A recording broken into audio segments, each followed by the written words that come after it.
Pitchers and catchers, MFer. Okay, that's how we started. Baseball season's back. None of this other garbage. I know. It'll be a bit of a letdown when all you see today is guys walking in with their bags and stuff. Cool. Awesome. It's back. But no, man, this is one of those little mile markers that you get through. Welcome in. Ben and Woods, 97.3, The Fan. So good to be here with you this morning. I'm Woodsy. Paul Reindl's our executive producer. How are you, buddy? Hey, how are you? Doing great. Ben Higgins is your friendly neighborhood sports anchor, the chairman himself. Good morning, sir. Good Tuesday morning, everybody, and welcome back to baseball season. It feels so good. Imagine my surprise, you guys, this morning. Imagine my surprise when I wake up at 2 o'clock in the morning and I go, oh, man, I better get back to sleep. So I fall back asleep, and then I wake up again at 2:05. What had happened was I actually woke up at 12:30 in the morning. I woke up at 12:30 this morning, thought it said 2:30, went back to sleep, and I was like, oh, I feel pretty good. Woke up, and it was 2:05. You went back in time. And I was like, oh, my God. So I got up at 2:05, did my stretching, made a full breakfast, futzed around on my phone for a while, did some foam rolling, things like that. Got out of the house at 4 o'clock in the morning and got here. And I'm so loopy that I was walking through the building. I was the first one in the building. And they're playing they have a speaker system here, and they play it's usually KSON. It rotates around except ours. They never play ours. Ours is never on the loudspeaker. Music. But I'm walking from the kitchen into here, and I don't know, like Fart in a Small Town or something is on over the loudspeaker, some garbage I didn't want to hear. It was terrible, whatever it was. And I walked here, I go, Alexa, stop. And I was like, wait, this isn't Alexa. You're not at home. It's not an Alexa. I've lost my mind. I'm so tired. Sleepwalking around the building. Alexa, stop. I don't want to hear farting in a small town or whatever on KSON this morning. So I just got in here and was like, all right, I'm just going to start reading the story. Sammy Lev says he's here on the weekend, and it actually switches to our station on the weekend. Yeah, when no one's here. That sounds about right. It does sound about right. When they can play all that good network radio. Yeah. Let's head on out to let's go out to Giants Stadium and check in with Bill Johnson. Here, the Giants up 14-3. There's a couple field goals here. All right, that sounds great, bro. Let's head out to Nashville. Titans are out there too. Like the whole time when you're driving around on a Sunday after a baseball game. Woods doing phone-in updates from NFL games was the content I didn't know I needed. It's so good. It's so good. All right, let's head on down to Florida. Yeah, another concussion. He's going to come out there. All right, thank you. It's just the whole show. Is that I do when I'm because it's true. It's so true. Rarely listening to our station on the weekends in the car. I will hear some of those segments. They'll take so many calls. So many calls. And then those check-ins. That's it. And look, we don't take calls very often. When we do, there's usually a topic on the table. Sometimes we'll say, hey, no topic, ask us anything. But in general, we're talking Padres, NFL, whatever we're talking about. These guys, these national shows, they will just open up the phone lines and one guy will be like, hey, what do you think about Giannis? And they'll talk about Giannis Antetokounmpo, and then they'll be like, so should the Bills trade Josh Allen? And you're terrible. They're all over the place. It's dog ass, but it's not worse than farting in a small town or whatever was playing this morning that I literally just said, Alexa, stop. And I go, nope, that's not it. There's no Alexa here. So I've lost my mind, clearly. That imposter syndrome is what woke me up this morning. And it comes around every now and then. I think many out there can relate. And it's not the most ideal headspace for a human being to be in, much less a radio show host. So that's kind of what got me up early, and I hate it. I wish it didn't exist. I'm literally actively in therapy for it. And so that's what got me up this morning. And then you just start spinning out, about what am I going to do? What should I do? Well, like I just told you guys this morning, like driving home lately, thinking to myself, all right, the fastball's gone. You need to work on the secondary pitch. And I don't mean like for adult league. I mean like in career. Like my fastball, I feel like I've lost my fastball. Like here? Here, on the mic, which is a bad feeling. And here's the thing. I know I haven't, but in my mind is telling me, yeah, you've lost the heater, dude. Your time has passed. Start the thoughts that rush through your brain at like 2 o'clock in the morning. Start working on your splitter or your splinker. Adapt or die, reinvent yourself, whatever it may be. And I don't know why it rears its head. Can I just say, but it does. I don't agree. Thank you. I appreciate it. I feel like we've had really good shows lately. You guys have been awesome. You've carried me. I mean, you guys are silly. You guys are the turbo bullpen, and I'm the guy that gave you 3 1/3. You're being silly, but it did. I don't know if you read AC's piece this morning about Craig Stammen starting his first season as manager and telling the story Stammen did about his final season, 2022, when he was injured, but he was trying to come back. And he had gone through his rehab and went out to the bullpen at Petco Park with one of the trainers to see, how it felt when he uncorked it. And he goes and throws a pitch, and the radar gun says 83. Oh, and the trainer just kind of shakes his head and looks sadly. Stammen at that moment knew it's over. I have lost my fastball. Yeah, I am done. Yeah. It's over. Yeah, they actually have a numerical reading for that. It's a little correct. It's a little more difficult in radio to know when you've lost your fastball. We do. Trust too. me, you haven't. You're still gunning it at 98. We do too. I mean, we have ratings. If the ratings are fantastic, but it's weird. That's what imposter syndrome does. It messes with your head, and it tells you, hey man, you're not it. You're not it. You need to reinvent yourself or whatever. And that's when I get in trouble. Not in trouble, but like that's when I get mentally not great. But anyway, so that's what woke me up this morning. And then I came in and screamed at the intercom here at the station because I didn't want to hear that song, whatever it was. But it happens. It happens. So you pull yourself out of it. You get through it. And but again, you guys are like Mason Miller and Adrian Morahone, and I am feel like JP Sears right now. Just to bring it back to baseball and pitchers and catchers. Maybe the first person who arrives in the morning should get to pick the music that plays throughout the building. You just have to be taught how to actually turn it on. Do it. No, see, I don't care. I don't even know how to change it. I don't care enough, but I just know if it was silent, it would have been better than what I heard. And I wish, again, I should have Shazammed it so I could have played it for you because it was that bad. It was bad enough to make me yell at the speaker. Shut up! Enough! We get it. Fishing and blind hunting. Security camera's probably hilarious. Dude, it's so funny. Just walking around screaming at the ceiling. Just screaming at the ceiling. And a dog and a gun and a girl. Yeah, 100%, man. I'm just like, God, I can't do it right now. I cannot do it right now. How's everybody else doing? I'm okay. Had to say goodbye to my son. Went back to Seattle last night. I was able to get home early. He had a late flight, and I was able to get home early enough to have early dinner with him, one last meal before he left. Well, he's not. I mean, yeah.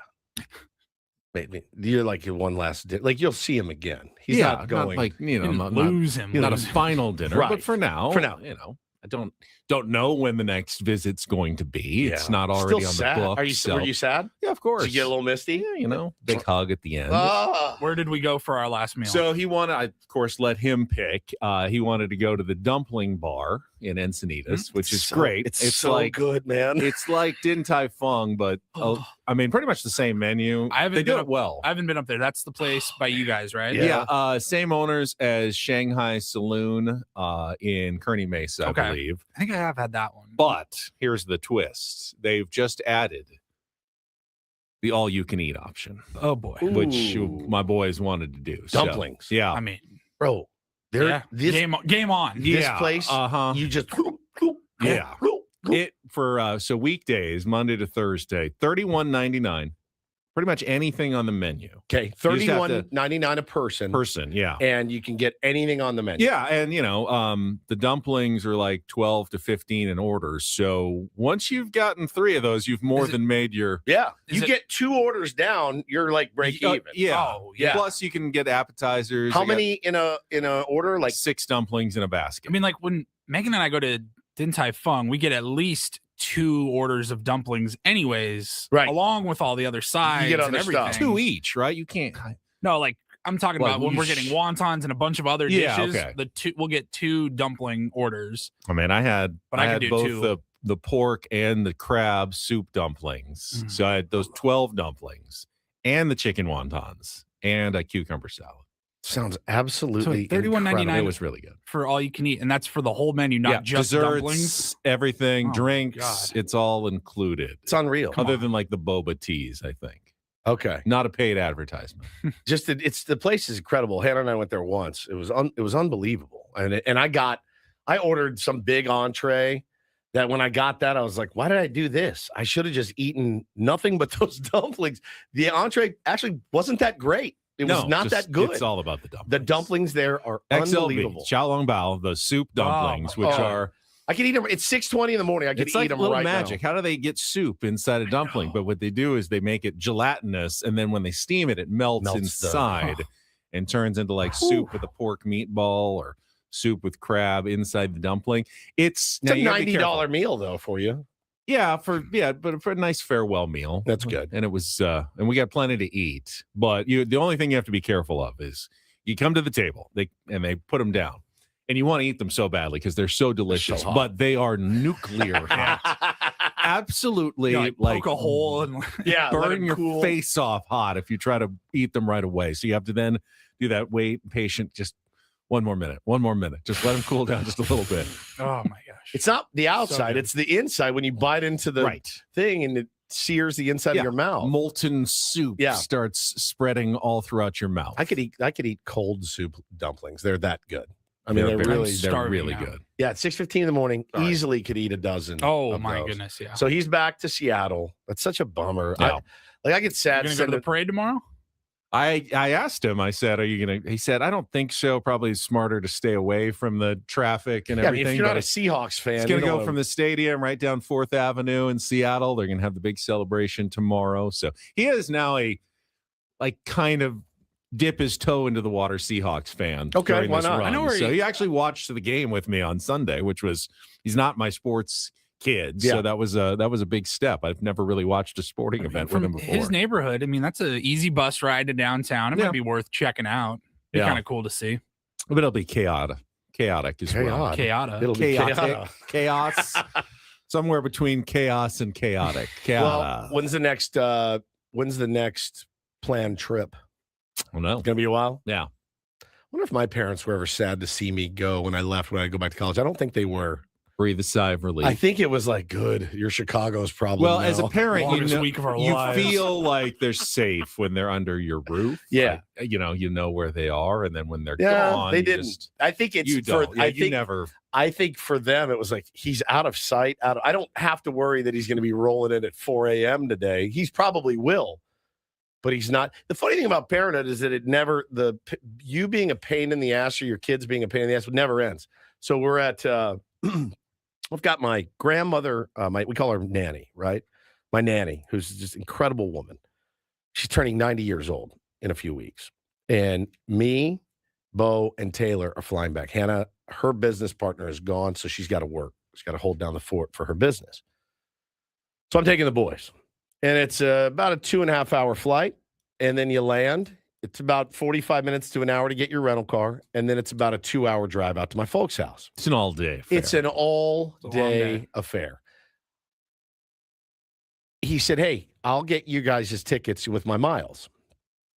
So then I realized, I go, hey, what time, by the by, I was going to work that Friday, the 27th or whatever. We were just back from spring training. Then I was going to have Hannah drop the kids off here. We're going to go down to the airport, jump on a plane, get the rental car, drive out. I go, what time do you think I'm going to land in DFW, Mom? She goes, about 6:30. I go, p.m.? She said, yep. I go, huh. And then about I call it 3 hours all in. I go, that doesn't sound awesome. And we kind of blow a whole day. I said, is there any way I could change the ticket? And the color from my dad's face just drained. It just drained. Of course. Change fees. So, I'm a 50-year-old. Just so you can get there a couple hours earlier. By the way, I'm a 50-year-old man. Thank you, Elton and John. He's like, oh, God, it never ends. You know, the time difference works in your favor. It'll still feel like 6:30 or 7 when you get there. Tell that to my 5 and 8-year-old, right? And I go, Dad, well, I mean, we get in, now we can spend the whole day together. He texted me, he's like, you can hear the sigh in his voice. He goes, I'm with Gary. I'll work on the tickets. I didn't, originally I wasn't going to take the day off. And then I was like, you know what? I'll just take that Friday off. You know, like we've got it. Use it. You guys will be fine. It's a Friday. You know, we're out fresh off of spring training. There'll be tons to talk about. And I said, all right, I am going to take the day off. So he goes, well, I sent the itinerary. Everybody said it was okay. I go, I'm sorry. I don't know what to tell you. I thought you wanted more time. I would say one of grandkids. my major tenets in life is never change your flight. It's once you've booked it, you're kind of locked in. You just locked in. Even if it's like months in advance. It's like you now build your life around the flight time. That's it. You don't change. Yeah, I felt your bad. Flight. I felt bad, but you know, he's my boss actually said to him the other day. He goes, "Pops, you know the first word I almost died." He goes, "You know the first word I ever heard you say?" And my dad started rolling, laughing. The first word I ever heard you say was, sounds like Adam. Yeah, it does. They're very similar. Very, very similar people. Eric in the chat points out that when your kids grow up and have their own kids, that it could be Nana Hannah. Nana Hannah. Oh, I like that. I like that a lot. So, yeah, I'm going to go. We'll do that. Fly back for the 90th birthday. It's a surprise to her. She doesn't watch. She doesn't know how to use YouTube. As far as I know. Are you sure? I'm positive. She could be listening right now. She could be. Sorry, I don't think she is. Sorry, Nanny. Spoil the surprise, Nana. Nanny. Yeah. Nanny, not Nana. No, Nanny. We're coming. We're coming back home. Gonna get a little barbecue, a little chicken fried steak. You know how we do it, and then fly right back on Sunday. Ooh, can't wait. That's it. That's all I got. That's all you got this morning, man. I told you. Been up since 2 or 12:30. That's fine. Yeah, I'm glad you made it in. Yeah, me too. All right. Well, Sammy Levitt is in spring training in Peoria. He's in our chat too. He is in our chat. He documented his entire trip from San Diego to Arizona, step by step. It made me nervous yesterday filming while he was driving. I know it was on a holder or whatever, but still. Well, I didn't have a problem with that. I need my Sammy to. I need him to stopped at Cafe Adesso. Yep. I need him to be locked in on the road. Had the going over the mountains, then lunch at Mr. G's in Yuma. Yep. And then we got the turn there at Gila Bend to head up north toward the 10, and then finally arriving in Arizona. But what I thought about that is I wasn't worried about him filming with a dash cam. That's fine. What I was thinking about was then after he makes the turn at Gila Bend, does he pull on straight over so he can then immediately post the video that he has or did he wait just an recorded hour until he gets to Phoenix? I don't know. I know it seemed like he was doing it in real time. So he had to stop, like at that prison or something on the way up from Gila Bend to the 10. Because it would be extremely irresponsible to just post it while driving down that deserted highway. I don't think he was doing that. No. So he was, on the side of the road at a mile marker somewhere in Arizona, posting content for you Padres fans to enjoy. Well, the funny thing is every year I always think, Paulie, we should live stream or do something on the drive out, do something. But then I remember Mud and Dawn with the toupee, and I go, why? What are you even trying for? What do you mean? The year you stopped at the center of the earth, yeah, that was great. But we didn't Yuma was insane. We didn't film anything there. We didn't film anything while we were we just talked about it. But you're not gonna beat Mud and Dawn in the car driving out together. You're just not gonna beat it. So I'm like, why would we even try? Yeah. Honestly, there's they kind of ruined all future drives. Dude, they can't even do anything. Right. There's nothing they can do to top what they already did. So every year I'm like, Paulie, should we do something? I'm like, nah, let's just enjoy the ride. But it is the funniest content I think I've ever seen on a drive in my life. Those two having the time of their lives, the toupees. It was so good. And I'm like, you've ruined it for all of us. There's no chance we could follow. You've got that. 12 days to come up with an idea. I got nothing. I told fastball's gone. You're right. I told you, dude. I told you.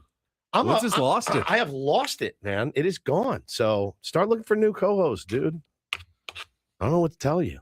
Well, not great in a contract year, by the way. No, you don't want your that's not what velo we wanna down hear. 20 miles an hour in the contract year, but here we are. Well, we'll work on rebuilding Woods' confidence over the next 3 hours and 40 minutes. We will come back, set the menu for the first day of spring training and what we've got for you on the Tuesday edition of Ben and Woods, broadcasting live from the Bill House Studios.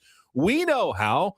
Get our first check of traffic with Kelly Danick, and then off and rolling on San Diego's #1 sports station, 97.3 The Fan. First, though, if you follow sports, you know momentum can change fast. The same thing happens in the market. One headline, one downturn, and suddenly people are wondering if they're still on track for retirement. That uncertainty is exhausting. Trajan Wealth helps bring stability to that uncertainty. TRAJANwealth.com. Their fiduciary advisors focus on tactical investments and personalized strategies designed around your risk tolerance, not emotion, not hype. As an independent firm, Trajan Wealth isn't tied to one product or one approach. Everything is customized to you. They're local with offices in Carlsbad and Del Mar, and they understand what's at stake. If you want a steadier approach to your financial future, start here. Call 619-367-0207. That's 619-367-0207.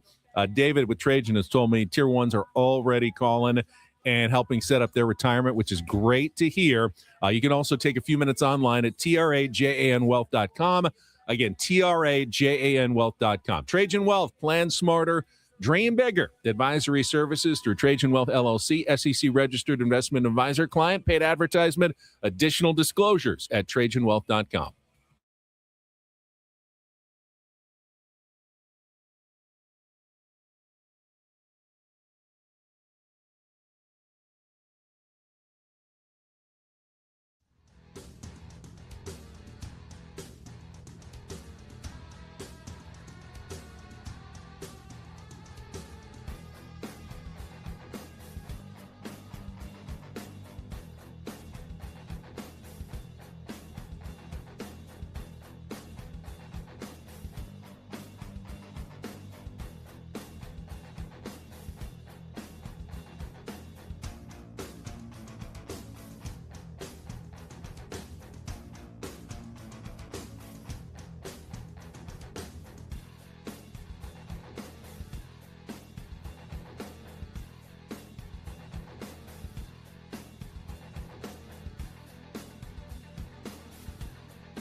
He just here. I'll show you a little. Just a little. Please don't. Just a little bit. What hurts on you? Nothing at all. A little bit. Nothing. Now, So let's say whatever you're about to touch is the only thing. Let's say It's gonna hurt. Right? All right, yeah. Okay. Pretend your knee hurts. Pretend your knee hurts. It's going to in a second. Right here. Oh, that is not pleasant. Hey, player, this is all yours. This room with this view. This speakeasy with this cocktail. Hey, could you make that too? The spa with this. Ah. And this pool on this roof. This is all for you. The all-new Hamul Casino Resort, now open.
Toupee Tuesday! Yeah! There's Donnie with the... Woo! Yeah! Donnie working the... Donnie's working the ball! I have always wanted this! And now it's mine! How do you beat that? That's my biggest issue. It's like, man, we're going to have a really, really fun time driving out to spring training here in a couple weeks. We leave in 12 days, boys. 12 days away. We're out of the teens. 12 days from now, we are going to be heading Toupee Tuesday out to Peoria. And it's just the most fun week. It's such a great week. We've got some good stuff planned as far as like people we're going to see. And we have some traditions that we always do. Like we always go have a dinner with Jesse Agler. And it remains one of our favorite parts of spring training. But as far as the drive out, yeah, it'd be a great time on a Sunday morning to bust some content out. I like our Ben and Woods cribs. That Ben we and do Woods every cribs year. we do every year. We do Only every spring year. training. We Oh. don't do that for fantasy Nope, camp. we do it at spring training. We did the Ben and Woods cuck chair for fantasy camp, and that went over really well. People like that one. They like that one a lot. But I'm excited to go. And What do you mean? you played that role perfectly. What? You just I was- sat there. All you had to do. That was just my chair. Surfers Rule On. We're going out there on the 22nd. 12 days from now, we're going to be broadcasting live the 23rd, the 24th, the 25th. We're turning around. We're coming back. We're going to be on the air the 26th. I'm going to be gone on the 27th, flying back to Texas. But yeah, if there's a pool, I think there is a pool, isn't there? I think so. I jumped in one before, but I'll do it again. Maybe I pushed Ben into the one this year. It was cold that night when I jumped in. And that was the place. These Airbnbs aren't made of money. They're not going to be heating the pool when you're not there. No. And that was the place that we showed up. And we went to dinner and everything. We gave him time. And that was the place we showed up, and all the laundry was piled up in the corners of every room, and they had no clean sheets. It had not been cleaned yet. And yeah, that was not my favorite experience. Ended up at the Hampton Inn. Sarah in the chat has the advice that you don't want, but is true. Says you guys are all so funny and talented. Just because Don and Mud had a great bit doesn't mean you guys wouldn't. Give it a shot. I bet you guys would kill it. See, it feels forced now. Yeah. Now anything we do, we've talked about it. It's out there. It's forced. This is the brain of mine, how it works, Sarah. But I just love that bit. It brought me so much joy. I watched it 1,000 times. We were out there. Oh, there's the cuck video. Comfy chair. Paul, I have Why was it facing right at your bed? I don't know. Paul, I have a technical question for you. Oh, yes. So if you could you come here for 1 sec? Oh, God. Show you, and you tell me what I'm doing wrong here. This is what Paulie's great at. So here's my YouTube, but I can't. That's what's on. Refresh it. Refresh it. Okay. Looking. Turn the volume down. Ad. Yep. We're gonna watch this ad real quick so we can skip it. Okay. Hit skip right there in the bottom right corner. Speaking of Hey. Speaking of Woods' Thank you, buddy. inability to work modern technology, that'll be one of our topics coming up this morning as we discuss. Today's actually official announcement of how MLB TV is going to work for baseball fans this season in there is an partnership. announcement coming today. Yes, there is an announcement today. I believe it's official this morning. How you can watch out-of-market games on MLB TV, but now partnered with ESPN, you're going to have to jump through some extra hoops, apparently. And Woods is not good at jumping through technical hoops. No, I'm not. And I don't feel like on this one, I know for a fact I'm not alone. I saw a lot of people complaining about it, a lot of people questioning. There's a lot of confusion. There because is, you just man. said you're going to have to jump through ESPN's hoops, and then you go, I thought ESPN got out of baseball. Now they're making it more difficult to watch baseball. Yeah. That's No, that's ESPN's very much a part of baseball still. They're just not doing Sunday night Correct. baseball. Okay. Which is good. I think that's a win for all of us. Yeah. I do. But Now we get Kershaw. that's true. But we get Votto. What if he's good? What if Kershaw's good? He won't be. You don't think I so? don't think so. Can I tell you this? This is let's get in the trust tree. I think Joey Votto may wear us out after a while. I agree. I had the thought I this do morning agree. driving in. I was thinking about it. I go, I wonder if he's gonna like tone it down. Or who is it? Rizzo, Kershaw. I think Rizzo. Votto? I think Rizzo may be Rizzo's the gonna be best. great. I think he's going to be really good. Votto, I think after a while you're going to go, ooh.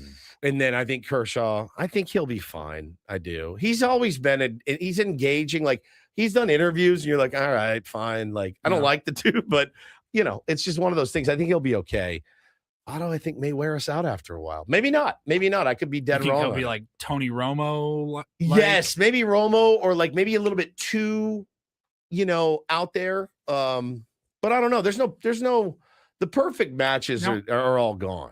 Are they calling games or are they just doing studio work? I don't know. I don't know the details. Studio of work their would be great. assignments. I think that might be what they're doing. Because like Benetti's calling the games allegedly. I don't know that they're calling. They're going to games. be like the panel, like A-Rod and Big Frank Papi Thomas. for Okay. NBC, All maybe like sitting at the desk talking about the games. I would Jeter think, and those guys. Yeah. but they may throw one or all of them in the booth occasionally Yeah. as well. All But right. Hey, I'm sure we'll get more details as we get closer to the season on that. here's what I'm going to do. I'm going to go into it with an extremely open mind and just be grateful that it's not Joe Davis. So that's the thing I'm most grateful for. But you'll still have him. I know. I'll Yeah, still hear you're him plenty. Not getting away from him. No. So we also had another under the radar Padres signing. We can get to that coming up here later this hour. Coming up in 7 o'clock or so. SDFC returns to action tonight in Mexico City. Was on the Zoom call with Mikey Varas and Anibal Godoy yesterday as they get ready for their second leg of their game against Pumas Unam. Talk a little soccer. We got Don't Do This at 7:20. In our 7:30 segment, we're going to talk a little Olympics. They got the gold medal mixed curling coming up at 9 o'clock this morning, but we're going to do it a little differently. Ben and Wood style. We're actually going to have Olympic gold medals in studio. Yeah, This dude. morning. Pretty awesome. Yeah, pretty sick. I'm like really excited. Has excited anyone for it, ever actually held No. worn an Olympic gold medal before? I did. Xander Schauffele let me hold his at the Goat Hill. Oh yeah, the What's it wishbone. called? The Wishbone. The Wishbone Brawl. Were you there with me? Yeah, you might have showed up I don't think later. I was there at that time. You But- were in the parking lot, right? Yeah, it was like right on the driving range, and he had his Yeah. medal, and it was around his neck, so he let me like Kind of look at it. finger it. You know, he didn't let me wear it, but I fingered it, touched it. touched it, and I'd held it a little assume- bit. So one of our Odyssey colleagues on our sales staff is actually an Olympic gold medalist. We'll get Dave's story, and he's bringing his gold medals in for us to, I would assume we get to put them around our necks at some point, or is that a faux pas?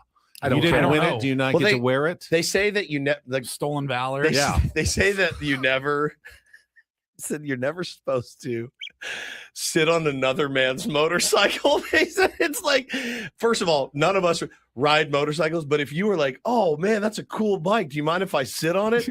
That is like a apparently huge faux pas.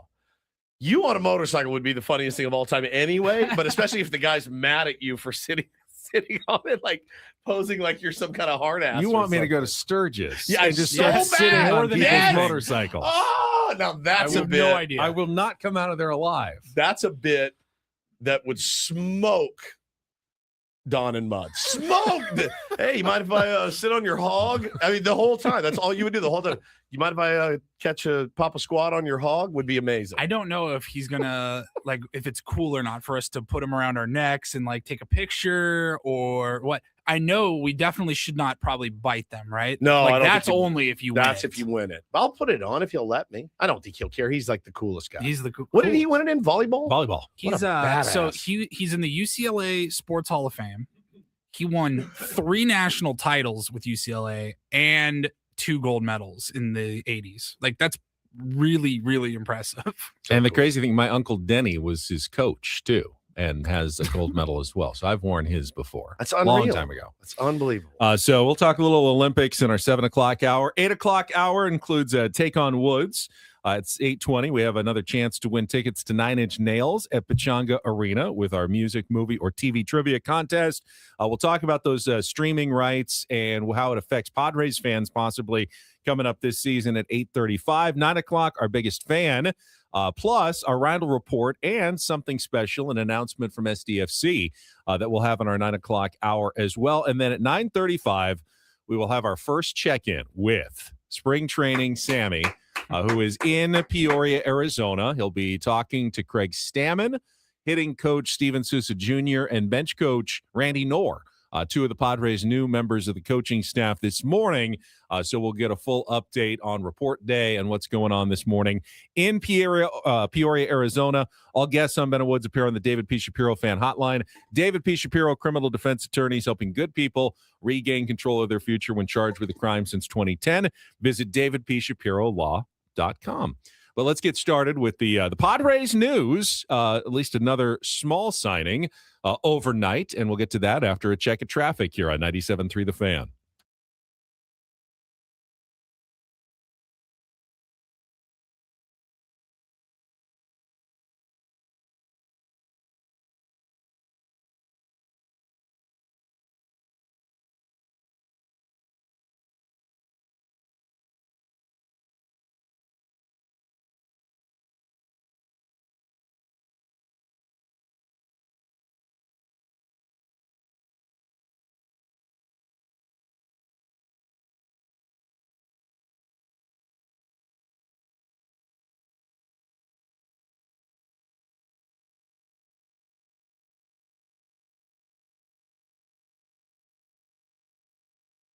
All right, there's a bit of a little confusion because I thought this was a new signing, but Paulie said, What is new to you?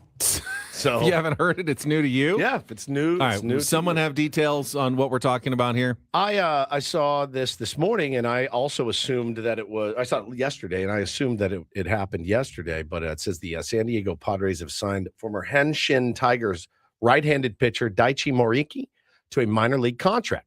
22 years old, Benny, former first-round pick by Henshin in 21, struggled to a 6.87 ERA, battled command issues in 4 seasons in NPB. He has been assigned to the Arizona Complex League per MLB's transactions log.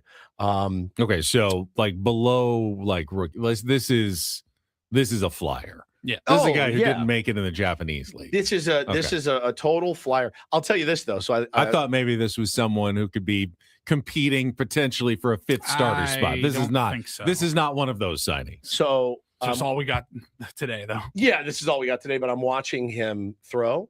There's just a brief clip. It's literally 2 seconds long that somebody tweeted in from Japan. It says, "You're still young at just 22, so do your best, Moriki." The way that he throws, I mean, it looks like Roki, it looks like Shohei, it looks like Yamamoto. Like they all have the exact same delivery. Now, the stuff is what sets guys apart. I don't know what kind of stuff he has been, but at 22 years old, probably a very reasonable deal for the San Diego Padres with a minor league invite. You know, no skin off anybody's back right now, but he looks good. I mean, he looks the part, certainly. I will acknowledge that if they're signing him, they at least think they have a chance at figuring out what's been going on with him. David J says he's in the mix for Fort Wayne, San Antonio. Yeah. So again, depth piece, potentially maybe something you can years down the road. I mean, if he's only 22, you give him 2 or 3 years, see what you got. Develop him, see what you got. But yeah, not an earth-shattering move. We're still waiting on the Padres to see if they're going to add more pitching. I mean, AJ was pretty firm at FanFest and before that, bat was coming, and then they went out and added Andujar. But he also said pitching. They are going to add pitching, starting pitching depth, and they've yet to do so. With yesterday's news, though, that some of those pieces are coming off the board, like Chris Paddock, who signed yesterday, and who else signed yesterday? It was Eric Fetty. Eric Fetty signed yesterday to the White Sox, and then there was one Nick more. Martinez signed yesterday with the Rays. Starting to be at least fewer options out there. When is AJ going to act on his essentially, promise to add more starting pitching depth, something that the Padres badly need going into this season? We'll see if that is still coming in the days. You saw a report that the Padres had signed Zach Gallen. Yeah, that was from Jenna Tolles. That's probably not a credible report. I mean, I guess she got the Mason Miller one right. Like it's a real woman named Jenna Tolles, by the way. Said All-Star Zach Gallen. It's expected to be a 3-year deal with similar structure to the ones they use with current starting pitchers Nick Pivetta and Michael King. And again, say the name fast. Jenna Tolles. So I don't know how much I believe her. I would enjoy that move, I think, a lot if I were, if it actually materialized. I'd be happy to give Jenna Tolles credit for breaking that story. Jenna Tolles will get all the credit from us. I'd be shocked if it was actually a female. I would be beyond shocked if it was a female. Correct. Not a female sense of humor necessarily. That's a childish male sense of humor. Kayla says Scraby said it's a fake account. Yes. I mean, of course it's a fake account. Jenna Tolles is the name. Jenna Tolles. Of course it's a fake I think it's all about where you put the accent. Jenna Tolles. Now you get it. I see. So, don't know that that's real. I would assume that AJ Preller is certainly interested in bringing in a guy like Zach Gallen, but again, the price has to be right. It's got to be right for Gallen and his people, and see what happens. The Padres and AJ Preller have always been the best team for troll accounts, though, because he does so many off the board weird moves, like surprise moves, that you can throw a lot of stuff at the wall. I think that's what you were doing, and every once in a while, it's going to stick, like the Mason Miller, like last year. Oh, yeah. Yeah, Padres. Oh, sure. They're going to trade for They're gonna Mason go out Miller. and get Mason Miller. Yeah, you make it the crazier you make it, the more incredible it looks when AJ Preller actually goes and does it. Yeah, no question. No question. So, hey, again, that's a guy I'd be interested in, certainly. So I was thinking more. At the end of the show yesterday, we were discussing potential Padres lineups. AJ Cassavell and Kevin Acee both wrote about it over the weekend and what would be the best construction for a Padres lineup. One of the interesting things is most of those lineups had Xander Bogaerts batting 7th, even against left-handed or right-handed pitching, 6th in one of them, but pretty deep in the order for Xander Bogaerts. And we kind of nodded and said, okay, I mean, that adds length and depth to the lineup. How important do you think it really is to have the righty-lefty construction? Now, do you is it necessary, or is it more important to get your better batters higher in the order? I just want my best hitters up. I want my best hitters getting the most ABs. Because in a bunch of those mock lineups, they had Gavin Sheets batting pretty high. Yeah. Because to get a left-handed bat in against a right-hander, Gavin Sheets is good, but I kind of feel like he's more of the 7 hitter in this lineup than a 4 hitter. And are we forcing him up there just to create balance into the lineup that we shouldn't be trying to do so hard? Again, it's fun on paper. If you've ever managed a team at any level and you have the ability to do that, it's great. It's like, oh, not going to get us. Always hear about the lanes. Can't give them a real easy lane. And to some extent, that's true. Like when you get into the playoffs and every guy out of the bullpen is a plus guy, you're only seeing their best stuff every day, and you've got 3 righties in a row, and they're like, we'll just go to Andrew Kittredge or whatever, or some nasty Mason Miller, and you're like, all right, we don't really want that. But in the long 162 regular season, I say you mix and match, see what works, and then you get your best hitters going. But if those 3 righties are Tatis, Laureano, and Machado, are you really that scared of the right-handed option out of the bullpen against those guys? No, not really. Are you feeling better about things if Gavin Sheets is wedged into the middle of those? I feel better if Jackson Merrill's wedged in the middle. And of course, you're going to use Jackson Merrill somewhere high in the order and split up some righties, and he'll get to face, if you do that and put him between 2 good righties, he'll probably get to face right-handed relief pitchers, which is advantageous for the Padres. I'm not saying completely ignore it. I'm just wondering whether you need to push Gavin Sheets as well higher in the order to like 4th to create that same balance. Yeah, no, I agree with you. Do you do, Tatis, Merrill, Machado, Laureano, Bogaerts, and get, just better right-handed hitters potentially up higher in your order and not worry so much about the balance in your lineup? No, I just think I used to absolutely love lineup construction. I loved it. I thought it was such a fun conversation. And over the years, everybody's an expert on lineup construction. But you know what? A lot of those people that had beef with the way our lineup was constructed last year, I think it was very valid. I was very, very valid. Ryan O'Hearn sitting as much as he sat. Laureano hitting in the 7 hole as hot as he was. Luis Arraez hitting in the 2 hole as ineffective as he was. Yeah, man, I think it does matter. I think it matters over the course of a season. And the tough part about being a manager is you can't knee-jerk it. You cannot be a knee-jerk guy. Like, you get a guy with 10 years in the league, like Xander Bogaerts or whatever, and you're like, hey, man, you're scorching the ball in the 7. I'm going to move you up to the 3, and then he doesn't, and then you move him back. There's so much knee-jerk from fans. Your manager cannot have a knee-jerk reaction. He just can't. Oh, you were 0 for 4 the last 2 days. I'm moving you out of the 2 hole, right? Like, you just can't do that for 162. You'll go crazy. Your players will go crazy. So I think, but I do think it's important, Ben, the way that you construct your lineup. And you know what?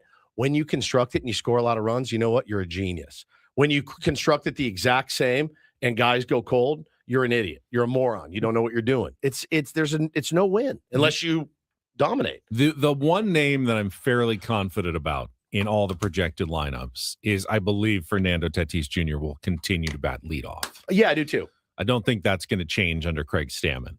After that, Yeah, I can see a lot of different options. I think Freddie Fermin will be the 9 hitter, Yeah. but I could see Sungmun Song, dropping down there occasionally if they want to mix things up at the bottom of the order. Pretty sure Jackson Merrill is, at least against righties, going to be your number 2 hitter. That makes the most sense, putting him between Tatis and likely Machado in that situation. But, there's an argument to be made that you want Laureano higher as well, Yeah.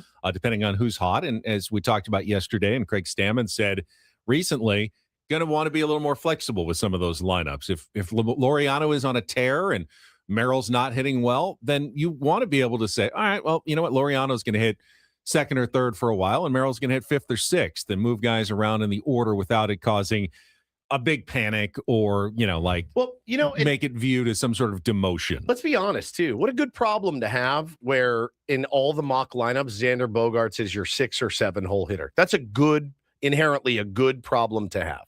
And so I'll take my chances with that lineup right now. I'm obviously concerned about the designated hitter position, against right-handers. I'm concerned about it. I don't, especially if Gavin Sheets is playing first. Correct. Yeah. And you just have no idea at that point. And again, I don't want to rip Sungmun Song yet. There's just there's no sample size. Bless you, Paulie. There's no sample size of what he can do at the big league level. So it's a lot of pressure on him. The expectations, be through the roof. I don't think he's your everyday designated hitter against right-handed pitching. Maybe he proves us all wrong. I would love that. That'd be nice to hit on something like that. But I don't see it happening right now. I don't either. It'd be huge. Yeah. It'd be one of the things you'd be watching for in spring training is how quickly he kind of seems to be adjusting to major league pitching. All right, 1 quick hour in the books. We will come back. Hour number 2. Get ready for some SDFC tonight. Game 2 of their CONCACAF Champions Cup. We also have Don't Do This ahead, all in the next 30 minutes. Don't go away. More Ben and Woods on San Diego's #1 sports station, 97.3 The Fan.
Hour number 2 of Ben and Woods, and we will have a special announcement from SDFC coming up after 9 o'clock this morning. And again, they will. Is this one of those? Shut up. This is.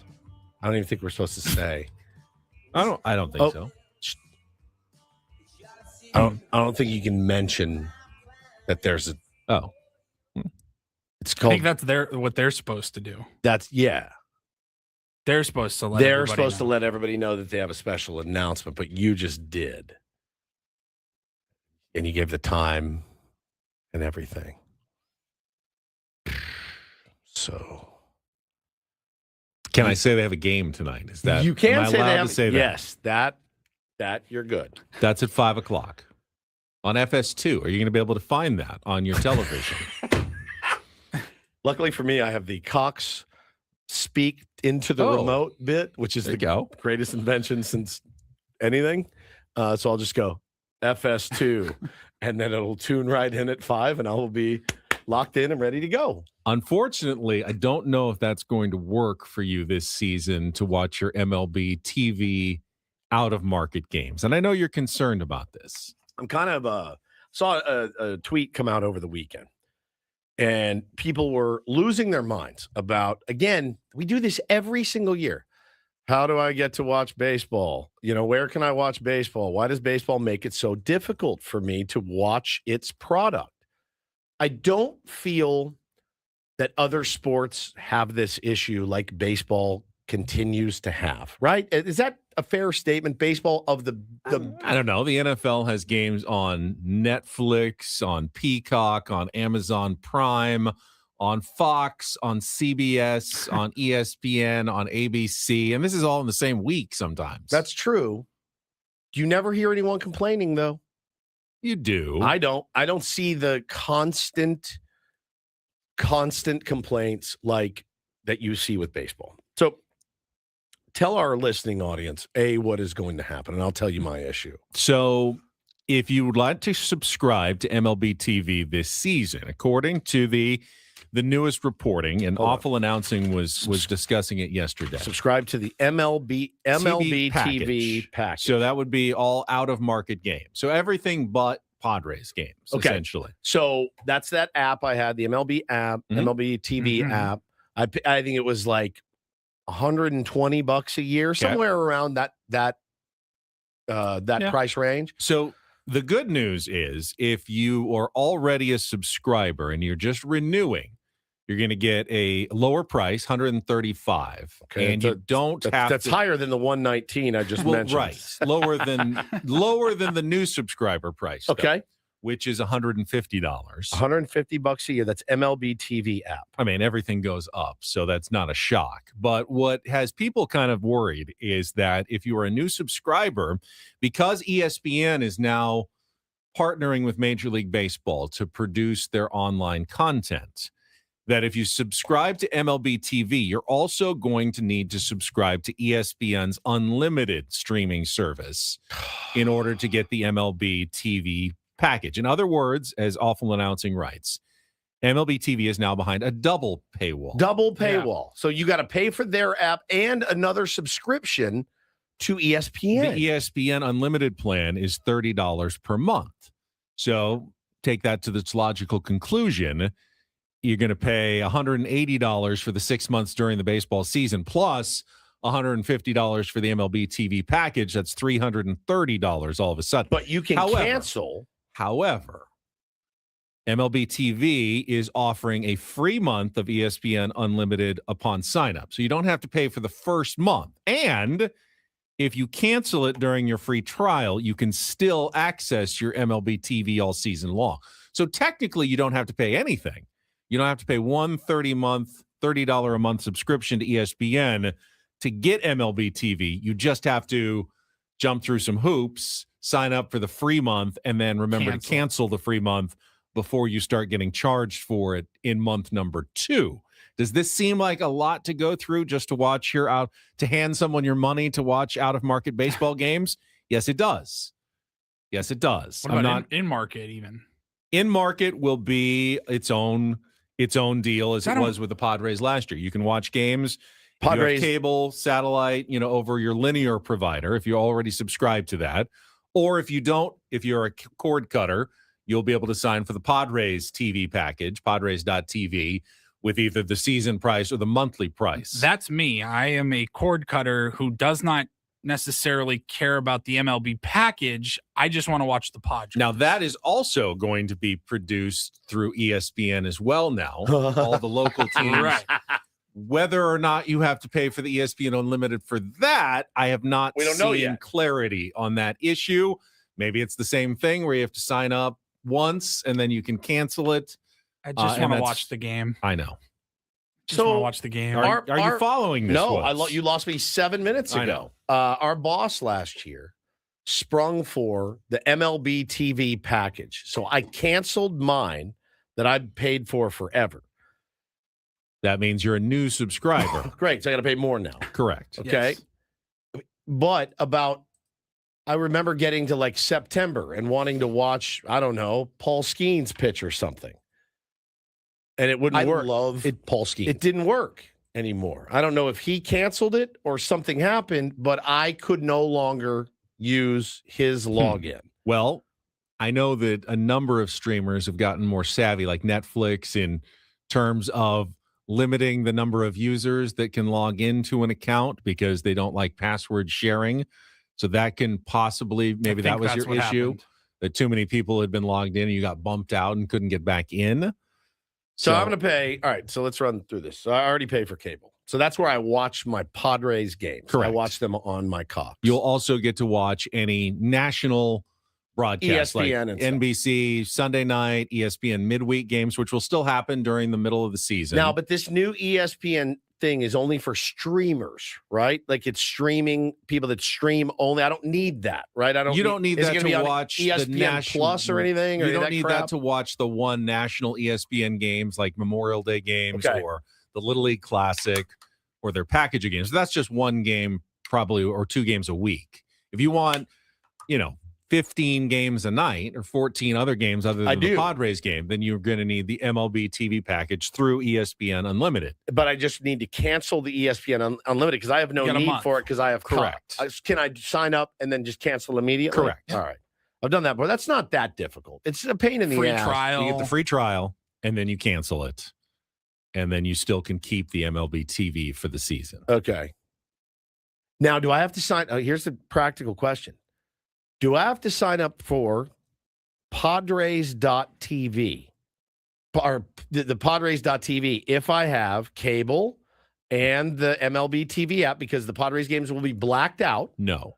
Now, you say that, but if I'm at Jersey Mike's All right. and Well, the Padres play at 1 and I have my phone with me, I can never get the Padres game on my phone. That is potentially a Cox issue. Like I have Spectrum, and when I'm in San Diego, anywhere in San Diego, I can stream my Spectrum, including my Padres channel, and watch it on my phone wherever I am. So I can't. You have to be on your home internet. Home Yes, Wi-Fi, on home which is Wi-Fi. to stream. Like, hey, I'm taking a dump.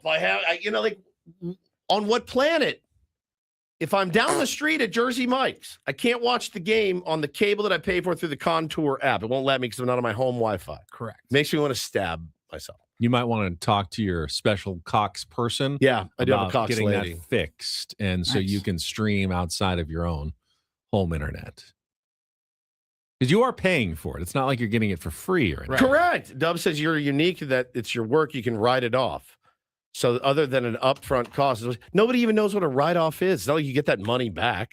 Now, hey, here's your check for all your write-offs. Like nobody Doesn't knows. mean you what- not have to pay Doesn't mean for I, it that it's day. coming out of my bank account every month, right? Oh, I wrote it off. Great. When am I getting my write-off check? Because I don't ever get any back. I never know about that crap. I don't either. I just know that back in the 80s and 90s, you could write everything off in radio, and guys made a fortune. A write-off essentially just lowers your income number that you're taxed on every That's fine. year, which you make a little bit back, but only a small percentage of your write-off will Yeah. actually come back to you at the end of the year. They take it off your Taxes, bill. Right. Yes. So that is a problem. I'm going to literally potentially to make sure all of my bases personally are covered, right? If It costs you a lot of money. it's going to be Padres.tv, which is what, $100 a year? I think Something like that. roughly. it was roughly. $19.99 a month, $20 a month, or $99.99 or something. something like that for the year. Pay that, the MLB TV app, and then my cable bill, just to watch this game I love so much and would die for. $300 to $400 a month ish, $500 maybe. I'm anticipating Fantastic. having to sign up for and pay for Padres TV. Yeah. Through MLB. ESPN. I think you can choose. Well, I think ESPN you can. I think you can choose. Yes, they're giving. But eventually, it's probably all going to be through that ESPN Unlimited ESPN app. produces, but I am led to believe that they will feed that stream or whatever that broadcast to either ESPN Unlimited or MLB TV. Like you can choose which app you want to use, so to speak. It's got to be a better way. There's got to be That a is better undoubtedly way. true. There has to be a better way to do this if you're Major League Baseball. It's a ton of money a month just to watch games. And again, I'm a baseball junkie. So whatever it costs, I'll pay because I do sometimes. When I get home in the afternoon and I've got, I'm waiting for my kids to get out of school so I have somebody to play with, and the Reds are playing the Cardinals, I want to watch.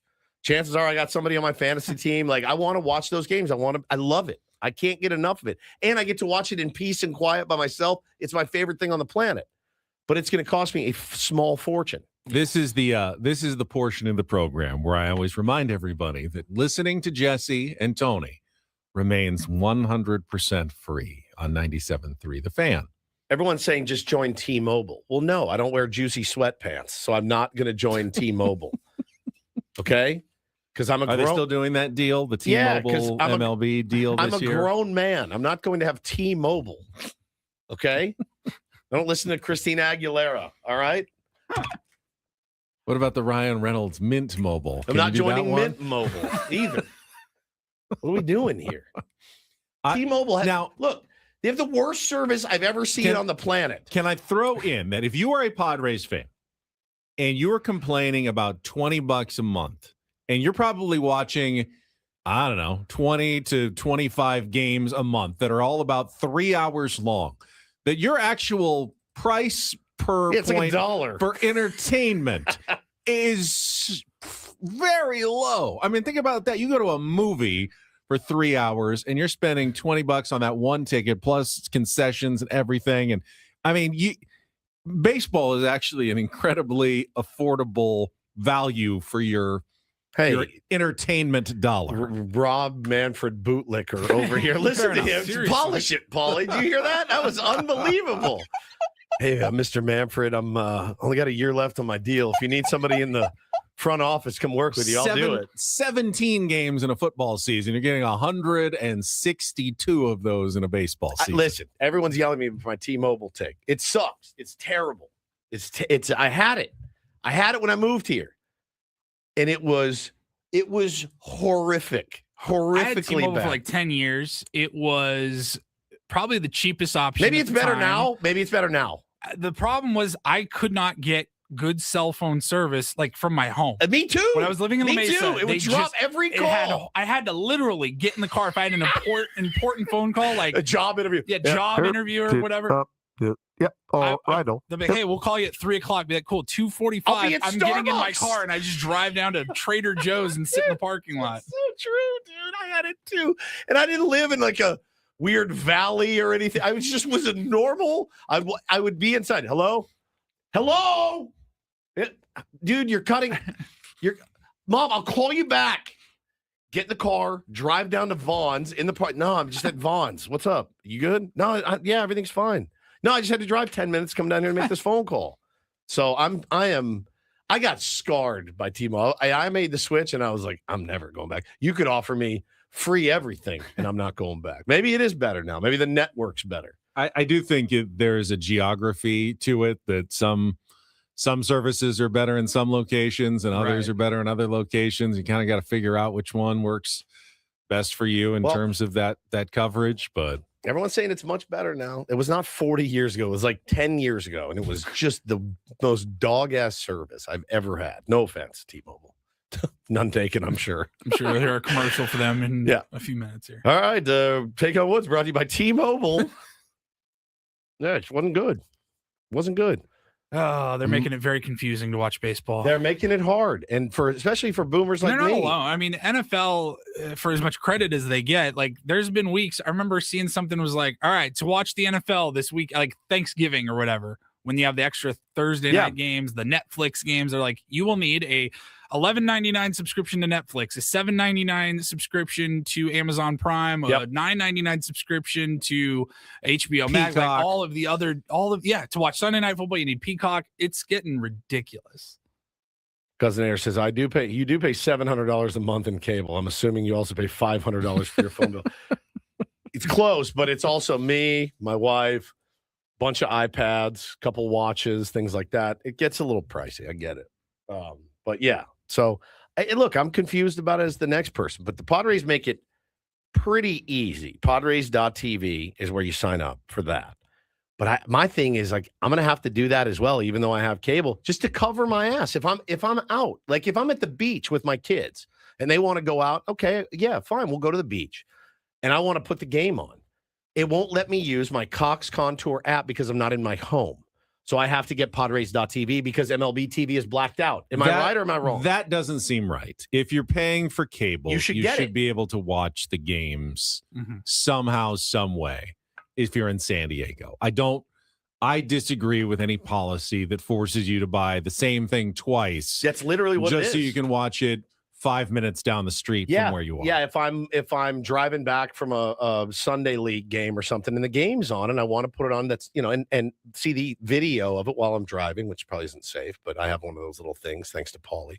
So yeah, it's just confusing, man. It's just confusing. Yeah, Big Dan says, try being in Vegas where we're blacked out streaming. So you live in Vegas, you can't watch the Padres? Makes no sense, guys. Makes no sense.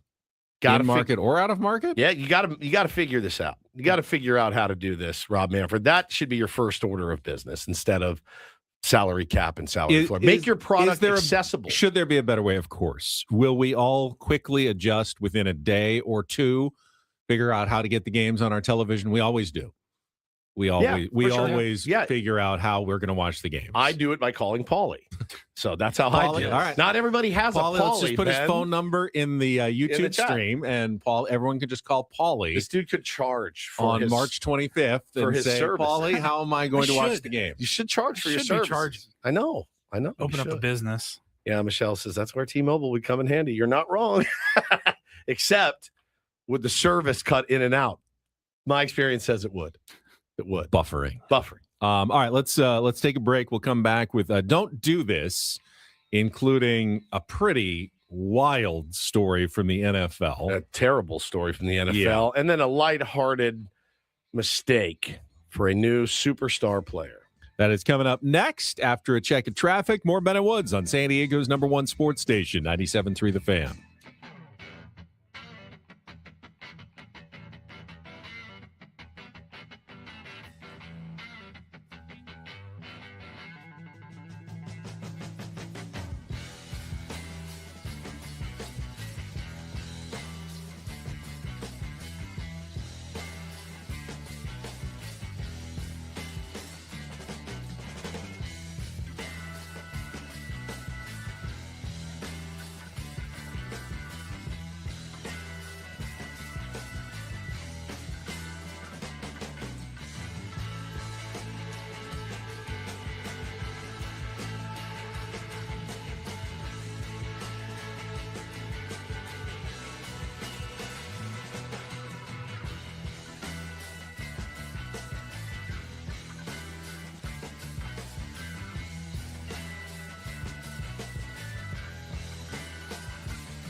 Hey player, this is all yours. This room with this view. This speakeasy with this cocktail. Hey, could you make that too? The spa with this. Ah. And this pool on this roof. This is all for you. The all-new Hamul Casino Resort, now open.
Hey player, this is all yours. This room with this view. This speakeasy with this cocktail. Hey, could you make that too? The spa with this. Ah. And this pool on this roof. This is all for you. The all-new Hamul Casino Resort, now open.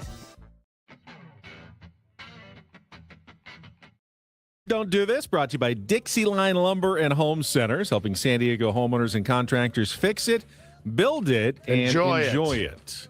We're somewhat unprepared as we spent most of our break going over our subscriptions after that conversation. Woods, you never shared how many that you have. Currently? I went through some of mine. How many do you have? You have we only had 6. You have but some weird ones. There were some.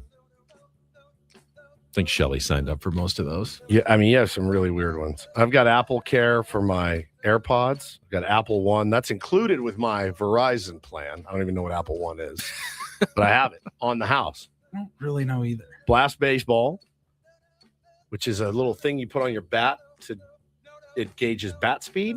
So you need to pay for that monthly or yearly? Yearly. Cardly AI. It's a sports card scanning thing. got rooked on this deal. The cleaner kit cleans up your phone, like cleans up your multiple pictures and all that. Yeah, I think that's how You have give to pay for that? I access thought- to your phone to Oh, hackers. did I? All right. Apple did that automatically. No. My calorie counting app, Chronometer, it's called. HBO Max. God dang, that's $18.49 a month now for that. A workout tracker, Impulse Brain Training, my Just Stretch app. How often do you do your brain training? I was on it really a lot, and then I stopped. Just Stretch I use every day. MLS Season Pass, expiring in February. Paramount Plus, Sirius XM. You're not going to need MLS Season Pass this year. It's kind of included in your Apple Plus. Perfect. Going forward. My supplement app, my vinyl app, and my workout planner app. Wow. Yeah, a lot of apps. Can you add those all up and what you're paying like a year just for all those apps? I mean, I'm not really good at math, but it's just quick glance is probably Just shy of $8,000. yeah, right about eight grand maybe for that. Carlos says Woods probably gets Apple through his Verizon and still pays for it on the side. Probably. Yeah. Cole says bat speed for an 8-year-old starts from young. I think it's bat speed for Woods. It's me too. It's me. It's me too, Cole. Yeah, it's for me and my friends and him and his friends too. Like bat speed for a 50-year-old is just as problematic. But You think so? I want to know my VBA, my That's vertical true. bat angle. It gauges all this stuff. It's really cool, and it wasn't that expensive. It's kind of cool. You just put on the knob of the bat. I like knowing how fast I swing the golf. 100%. And that's now I have one and I can put it But on I don't need a subscription for that. Well, I you can have just go to. You have to. I mean, there's go to a no simulator and they'll Well, show you. But I'm not driving 30 minutes with batting Okay, cage, fine. So like I can do it in my backyard off the tee and I can take it to Little League practice and have a contest who swings the fastest and all that. That was my plan for it. all right, I will start DDT with this story out of the NFL and the details that are coming out. Happened over the weekend, the charges for horrific. rookie James Pierce Jr. of the Atlanta Falcons, but the details of his domestic dispute with Los Angeles Sparks forward Rickea Jackson are pretty gnarly. Apparently, they were both in their own cars. He was in his white Lamborghini SUV, and he just decided to start crashing it into her car repeatedly. They broke up. as They were part of dating. their- yeah, they she broke ended up. it after 3 years. And this is how he responded. And then as he was trying to get away, he then struck a police officer intentionally in an attempt to evade arrest in Doral, Florida on Saturday morning. Jackson said that she sped away when Pierce exited his vehicle and attempted to get into hers while at a red light. The WNBA star said Pierce rear-ended her car, then hit her head-on while she was driving toward the Doral Police Department. So she's trying to get to the police station to, be safe from her ex. And so he is facing charges of 2 counts of aggravated battery with a deadly weapon. That would be his Lamborghini, along with 1 count of aggravated stalking, fleeing or eluding police with lights and siren. And he is maintaining his innocence in the case. I'm assuming there's plenty of evidence and video to prove The damage to otherwise. cars, police testimony. This one seems fairly open and shut, but Guy had a really, really good rookie season for the Falcons, finished 3rd in the Defensive Rookie of the Year. And now your career is probably over because you got emotional, and couldn't control yourself. And it's a horrific thing. And I hope she's okay at the end of the day. But yeah, just another career just thrown down the drain, man. Just makes no sense to me sometimes. This is way more lighthearted than yours, Ben. But, the Chicago White Sox went out and spent a little money this offseason. They signed Japanese slugger Munetaka Murakami. And he had some fun when he showed up to spring training in Glendale, Arizona. And on his nameplate, in his locker for his new team, they had misspelled his name. They had it spelled Munetaki. It's Munetaka Murakami. And he sent the hand on chin emoji with the eyes closed, tongue out emoji. Like, oh, what are we doing? I think he had some fun with it. It literally was international news. It spread like wildfire across Japan. And then They fixed it, and then he just posted the new one with the thumbs up emoji. But not the world's best first impression for your brand new guy. Comes in. It's an honest mistake, certainly, but one that you need to. It is an honest mistake that anyone could make, but it's also somewhat disrespectful. I mean, if you're not 100% sure, you should be going through with a fine-tooth comb to make sure everything is right for your new player. You want him to feel welcome. It's day one. I show up day one, Stephen Wood. You're like, oh my God. Yeah, your jersey. I wonder if his Wads. I wonder if his jersey was, I think it was just his nameplate. So just a little mistake. But again, you never get, Ben, a second chance to make a first impression. I believe that was a deodorant commercial, if I'm not mistaken. All right, finally for a do this. DD Mega Doo-Doo. Speaking of good first impressions, Neil Shipley made his debut in TGL last night. Yes. The Simulator Golf League, which is now its third season. Which is crazy. I don't really watch it anymore, but it was a pretty cool moment because he actually recorded the very first hole-in-one in TGL history and sunk the winning putt for his team to win the match. So he makes the hole-in-one. It's on the screen, obviously, and the ball spun back into the hole. He and his teammates just jumped and went crazy. Luke Clanton and Minwoo Lee on television. It was a pretty fun moment. I saw it on social media later. But it has also sparked the question, and I will ask you guys, does that count as like a hole-in-one? No, not a chance. You know how many home runs I've hit in MLB The Show? Paulie, how many? No, well, in MLB The Show, you're holding a controller. You're not actually. He swung a golf club, hit a golf ball. Paulie, how many kills do you have in Call of Duty? I'm not giving you a purple heart. A kill is a kill. You know how many strikes I got in Wii bowling? I had to move my arm for that one. You did. You had to move. You're not the guy. Okay. I agree with you, even though that was the first one in 3 Who do you think years you of are? TGL. So it's not like they're giving away like candy here. It's, you have to actually hit the shot. Just like the rules of physics apply, you have to hit the right shot to make it go in the hole for a simulator to make it work. Agreed, but come on. Still, you're hitting it into a screen. What does count as a hole-in-one? A literal actual on a golf course hitting a hole-in-one. What if you're playing a pitch and putt and it's just like a 60-yard hole? No. 100 or more, that doesn't right? count. 100. Oh, all right. So I'm now not an executive course and I hit a hole-in-one. I'll probably text you guys, but I'm not like bragging about it. But what if it's like the GOAT is a shorter course? I got my but the GOAT's harder than balls. But it was a real hole. It was like 140-yard, 9-iron. That counts. If me and Woods go out to a little league field and I hit a home run off of him, I didn't hit a home run. Right. Just because it's a 200-foot fence. We should do that, actually. Do a home run derby. That sounds awesome. There's a Loma Santa Fe I used to play all the time. They have like a 60-yard. Yeah, sure. And I almost had a hole in there like 9 times. They also have like 140 and 150 those yard count. holes. So those don't count. So 100 yards. It's not yards. the course, it's the hole. It's 100 yards for you. I think it's 100 plus. I'm the only one in this room that hasn't gotten a hole-in-one? Yes. I would feel mortified if my first one was on an executive course. I wouldn't count it. What I if wouldn't it was? tell you guys. But see, on an exact, like Loma Santa Fe, they have a par 3 that's 130 yards, 140.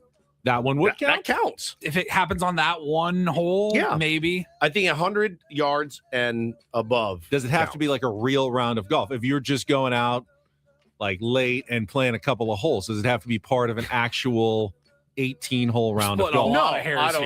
I'm just asking. I don't the think question. So. Hole-in-one's hitting it into a screen definitely does not count. Correct. Yeah, the hole-in-one yesterday was 110 yards. Fine, but it was also on a simulator. I don't give it much credence. Now it counts in the score and all that for they him. Have flight simulators doesn't mean you can successfully land a plane.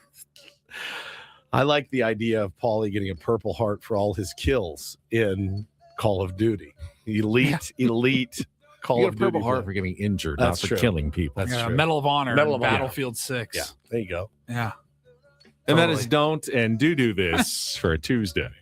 That was Don't Do This with Ben and Woods on 97.3 The Fan. I'm sorry, Zach says it's just season 2 of TGL. I'm not paying attention really anymore. I thought it was fun for like 5 minutes and then lost interest. See, Andy says he's got a hole-in-one at Loma Santa Fe Executive. I 100% count it. I don't know, dude. Was it over 100 yards? Yeah. Because there's that one that is like, bro, should I putt this? Because I'm this close. So bad. Just toss it. I think 100 yards plus. So I believe the gold medals are here. They're here in the building. I believe they're think right so. outside the studio when we come back. Gold medalist in studio with Ben and Woods on 97.3 The Fan.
He just here. I'll show you a little. Just a little. Please don't. Just a little bit. What hurts on you? Nothing at all. A little bit. Nothing. Now, So let's say whatever you're about to touch is the only thing. Let's say It's gonna hurt. Right? All right, yeah. Okay. Pretend your knee hurts. Pretend your knee. It's going to in a second. Right here. Oh, oh, that is not pleasant. Hey, player, this is all yours.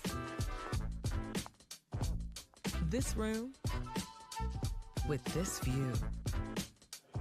This speakeasy with this cocktail. Hey, could you make that too? The spa with this. Ah. And this pool on this roof. This is all for you. The all-new Hamul Casino Resort, now open.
You're ruining people's lives here, Woods, by saying their hole-in-ones no longer count. I got to give it to Nancy here. She goes, I have to comment on this hole-in-one. I got a hole-in-one on number 7 at Pebble Beach. 89 yards are telling me it doesn't count. I have documentation. It was 89 yards from the forward tees.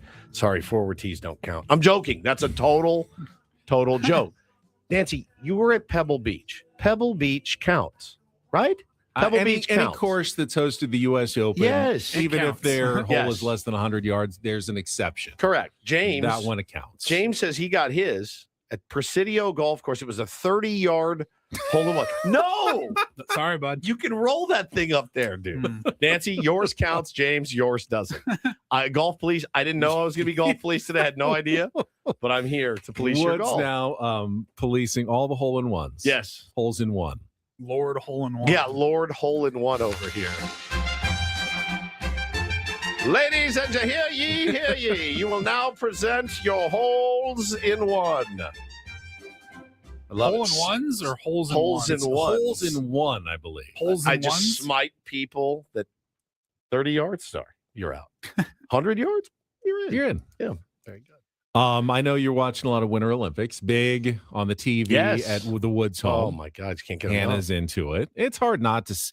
I mean, the curling championship, the mixed, the couple that is competing for the gold medal for the U.S. is coming up this morning at 9. Skating on yesterday. Yep. You've got the quad god. You, of course, had the, unfortunately, the Lindsey Vonn story. And the Michaela Schifrin this morning completely blew it on the slalom, and they did not win the combined skiing. They finished 4th. She's the one you hate, right? I don't hate her. No. That's the one he hates. Yeah. All right, yeah. I don't hate anybody. We went over this 4 years ago. Yeah, we You did. can't But, stand Can't it. stand her. After traffic, we actually have a gold medal winner in studio. Two with times. us. Two-time. And Yeah, he's put brought, some respect on his he's name. brought Jeez. the Olympic gold medals to show off. That is coming up next here on 97.3 The Fan.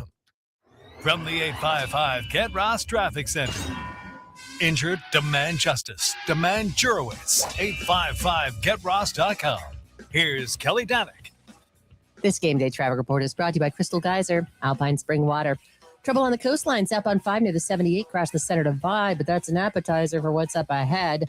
Just past Tamarack, there is a collision involving a couple vehicles. This one's got middle lanes blocked. In the Hillcrest area, southbound 163 at Washington Street, crash over to the right shoulder.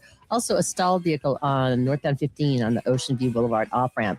What makes Crystal Geyser Alpine Spring Water different? They always bottle their Alpine Spring Water less than 1.5 miles from the spring source. And all of their bottles are made with 50% recycled plastic from their own recycling plants. Crystal Geyser, bottled at the spring source. I'm Kelly Danick with Ben and Woods, San Diego's #1 sports station, 97.3 The Fan.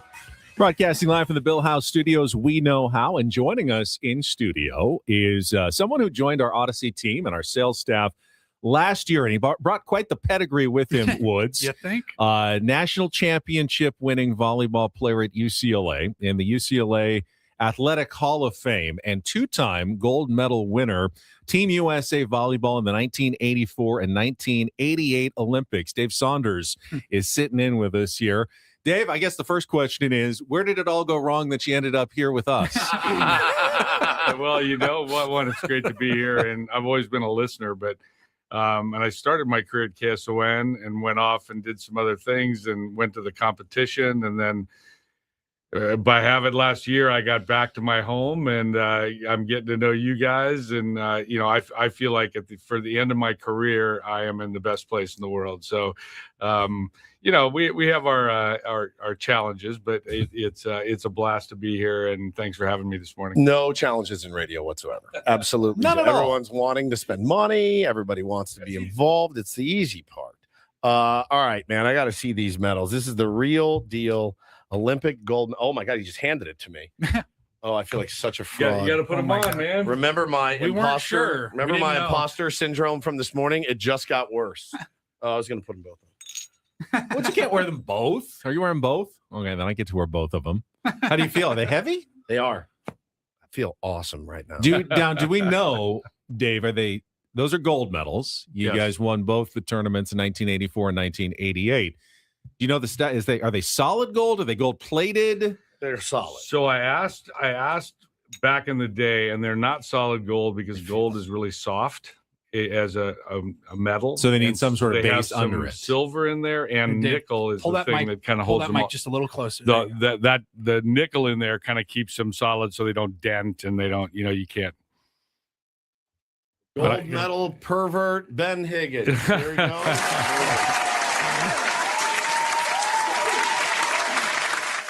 Don't mind it. It's pretty amazing. though. Looks I pretty mean, good there, Ben. That is pretty amazing. Wow.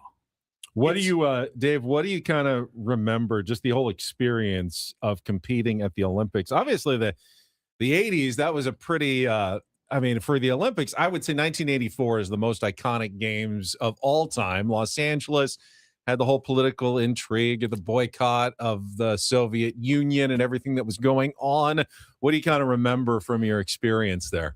I mean, my personal experience was that I was always kind of finding my way and thinking that this was going to end. I was like working really hard, and I was, and so when I got there, I was 23.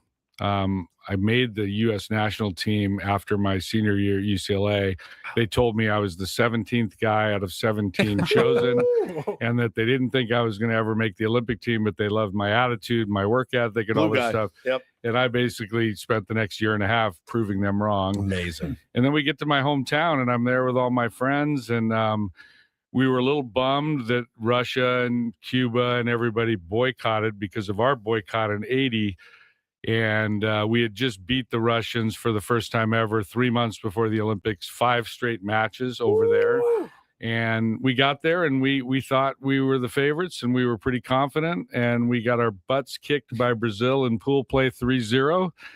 And then we came back in the finals and beat them 3-0. Amazing. So it was a great thing. And then it was like, you kind of expect at 23 that you're just going to win.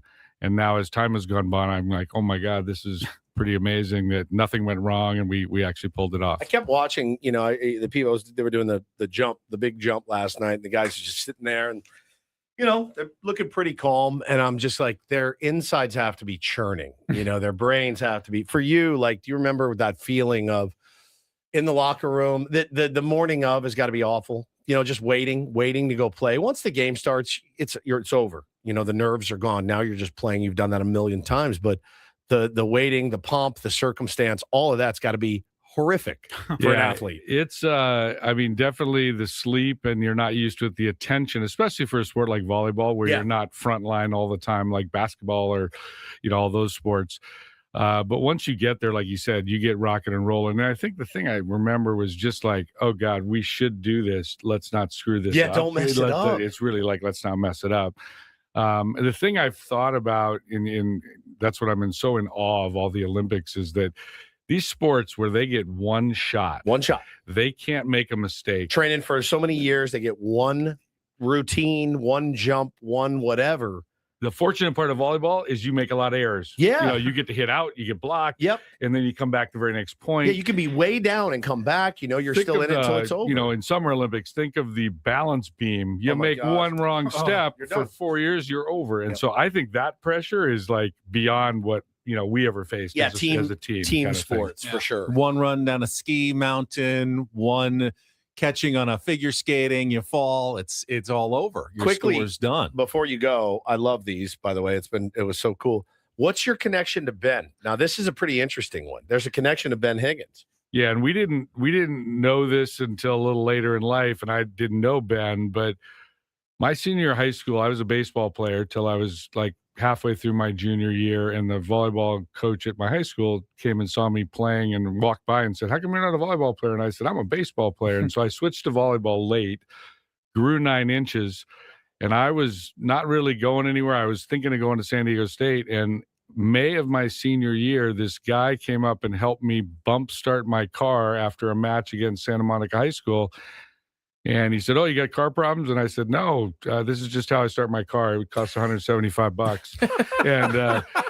And so he helped me bump start it. I got out of the car and I went and shook his hand. And he said, I came here to watch somebody else, but you're really good. Where are you going to school? And I said, I think I might be going to San Diego State. He goes, well, you got to consider coming to UCLA.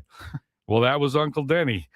Uncle Denny. Yeah. Yep. Was he a volleyball recruiter? He was a player at UCLA and then a coach at UCLA. Unbelievable. And- It was your uncle. Yeah, and the reality is, when I gave a speech at the UCLA Hall of Fame induction, there is not a chance, 100% guarantee, that if I hadn't made that decision and run to Denny, that I wouldn't be sitting here right now with going to the Olympics. If you spent the $175 to fix your car, No, that's the entire cost of the car. oh, the cost of the car. Yeah, Oh, I the thought car. one part was. That's No, how a tank of gas no, is my 175. His God. entire car cost I $175. was scraping and clawing back then. That's unbelievable. Denny was always handy, though. He could fix a bunch of things. Your He was- uncle yeah. recruited him. And now you're in the Hall of Fame at UCLA, and you've got 2 gold medals. And you didn't only bring the medals. What else did you bring? This is here? incredible. You brought an How'd you actual get this? Did you torch. steal this? Yeah, You had to steal this, didn't you? I got lucky in '96 when the torch came over from Athens. Come they on. ran. He looked good. He looked great. Unbelievable. They ran the torch across the United States, and all the way to Atlanta. And they asked some of the former athletes to run legs, and I ran a leg on the Coast Highway and finished at the Brigantine. And they offered we could buy it, so I bought it for $495. How long was your leg? Thank God it was only a couple hundred yards. Oh, okay. Yeah, that was we could do it. miles. We could do it for sure. This is heavy. Like, They make you pay $500 to buy it. It's pretty cool, though. Actually, You It's have worth to, it. right? yeah, Yeah, there's no choice How in does that. How does it work? Is there like a propane tank? So in there's a here, little or- propane tank that was at the bottom of that, and Really? we weren't supposed to light it again after we extinguished it once I passed it on. But we you didn't follow. we the had to go to rules. the backyard and take some family Of photos. course. So, Yeah. and light it up. So but I need you Follow to you up run. the- I need you to run around the building, not the inside of the building, carrying that thing. It is heavy. It's heavy. We've got gold medals. I don't know. We've got an Olympic torch in here. I don't know that I make it 200 yards with that. Carry. I You have think to hold there's it up the whole time. adrenaline. I think there's you just try adrenaline. to look good. I mean, I waddle down the street and I got the torch in front of me. It's all good. Beyond incredible. It's really cool. Dave, thank you so much for coming in. That's I amazing. guess These I have are- to give back the gold. Yeah, medals. you gotta give it back. Dave Saunders from our sales team, 1984, 1988 Olympic gold medalist in men's volleyball. Stopping by. That was awesome. How about that? That was a nice treat. All right, we'll come back. 8:00 hour includes Take on Woods, chance to qualify for those 9-inch nails tickets and more. Stick around. More on the way on San Diego's #1 sports station, 97.3 The Fan. I'm just going to spend my last couple of moments here with the gold medal.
yeah, we are halfway home on a Tuesday, right? Yes, Tuesday. Correct. Thank you. Told you it's been a long one. I got up 12:30. Thought it was 2:30. It's almost Wednesday for you then. Fell back asleep. Basically the weekend. Fell back asleep and then woke up at 2:05.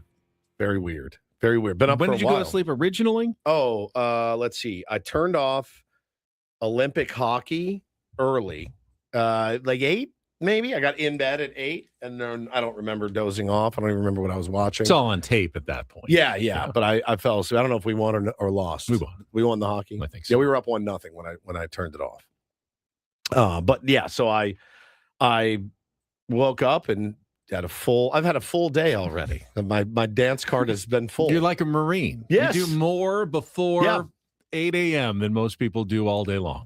I would say more like the Amish. I would never compare myself to a Marine, but I would compare myself to the Amish. I got up way, way early, and I've had an entire full day. It's been great.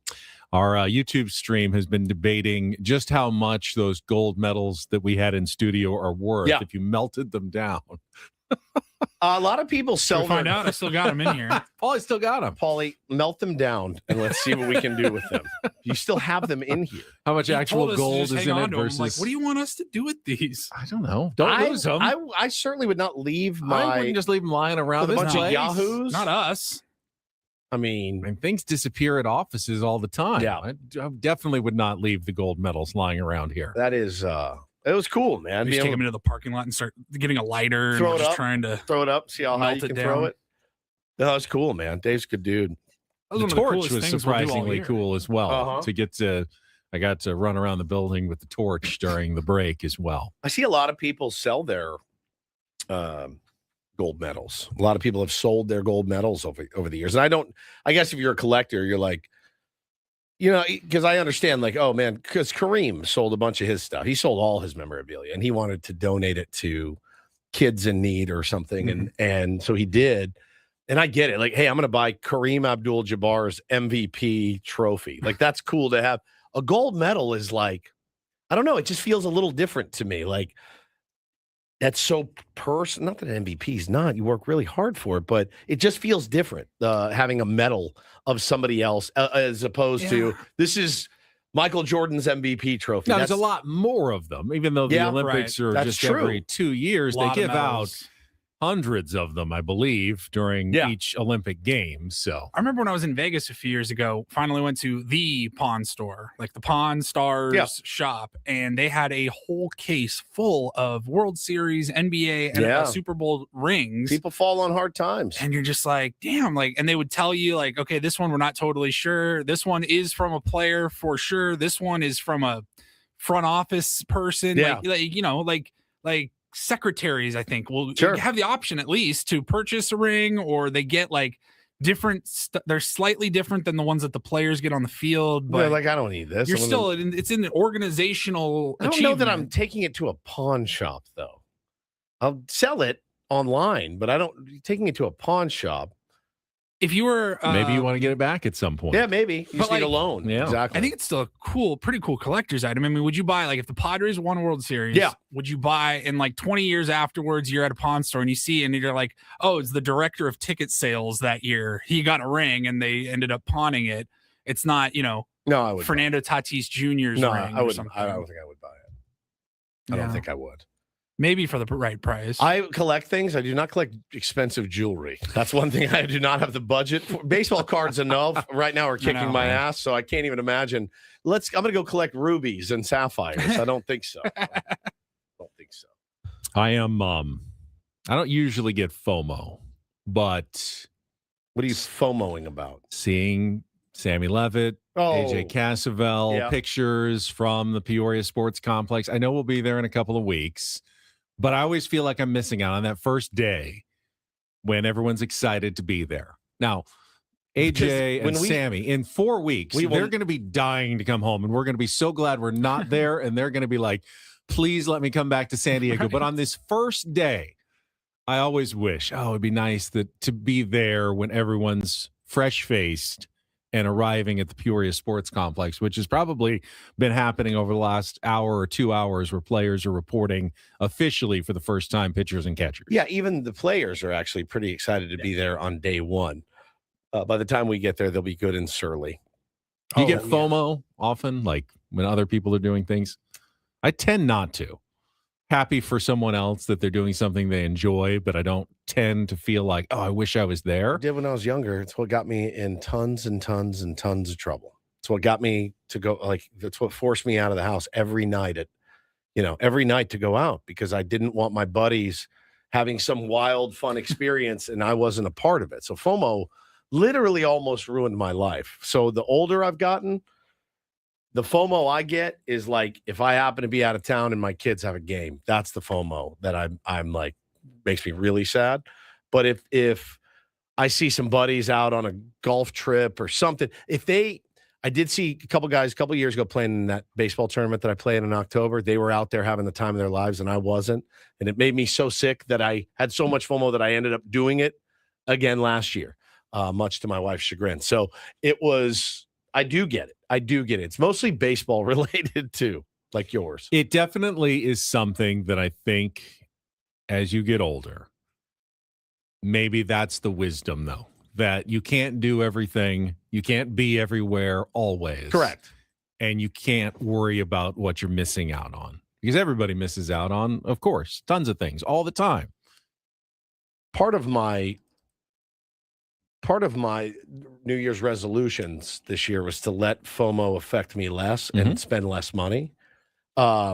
Because last year it was like, oh, this band's coming, gotta go. This band's coming, gotta go. This band's coming, gotta go. So 5 weeks in, how do you feel you've done?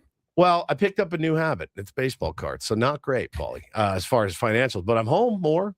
I'm more present.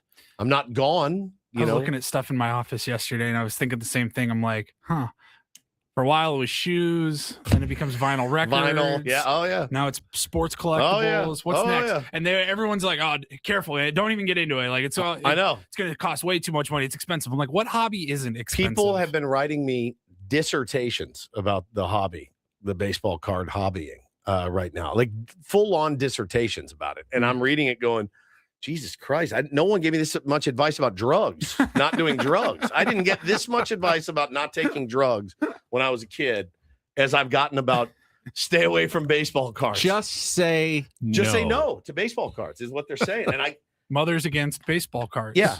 MABC. And I can't stop. My son and I both are psychotic. I don't know what we're going to do with them, but we've got them. Here's your brain. Here's your brain on baseball cards. Here's your brain on Chrome. It's a sickness at this point. I've downloaded an app. Oh, it's bad. It's bad. I'm fully sick with it, but I love it. And my son, it was like Christmas morning yesterday, I got like 9 things from eBay all in the mail on the same day. My son loves it so much, and so that's really fun to bond with him over that. But dude, it's bad. It's bad.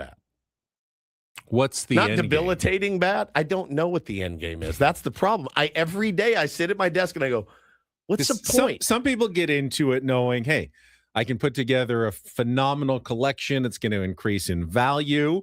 Some people simply want to collect cards that they're going to enjoy and be able to look at. I think for me, everything, like as I'm kind of building a little sports den in our office right now, and it's going to take years to really get it going. For me, every piece that goes up on a shelf, up on the wall, in a frame, there's a story behind it.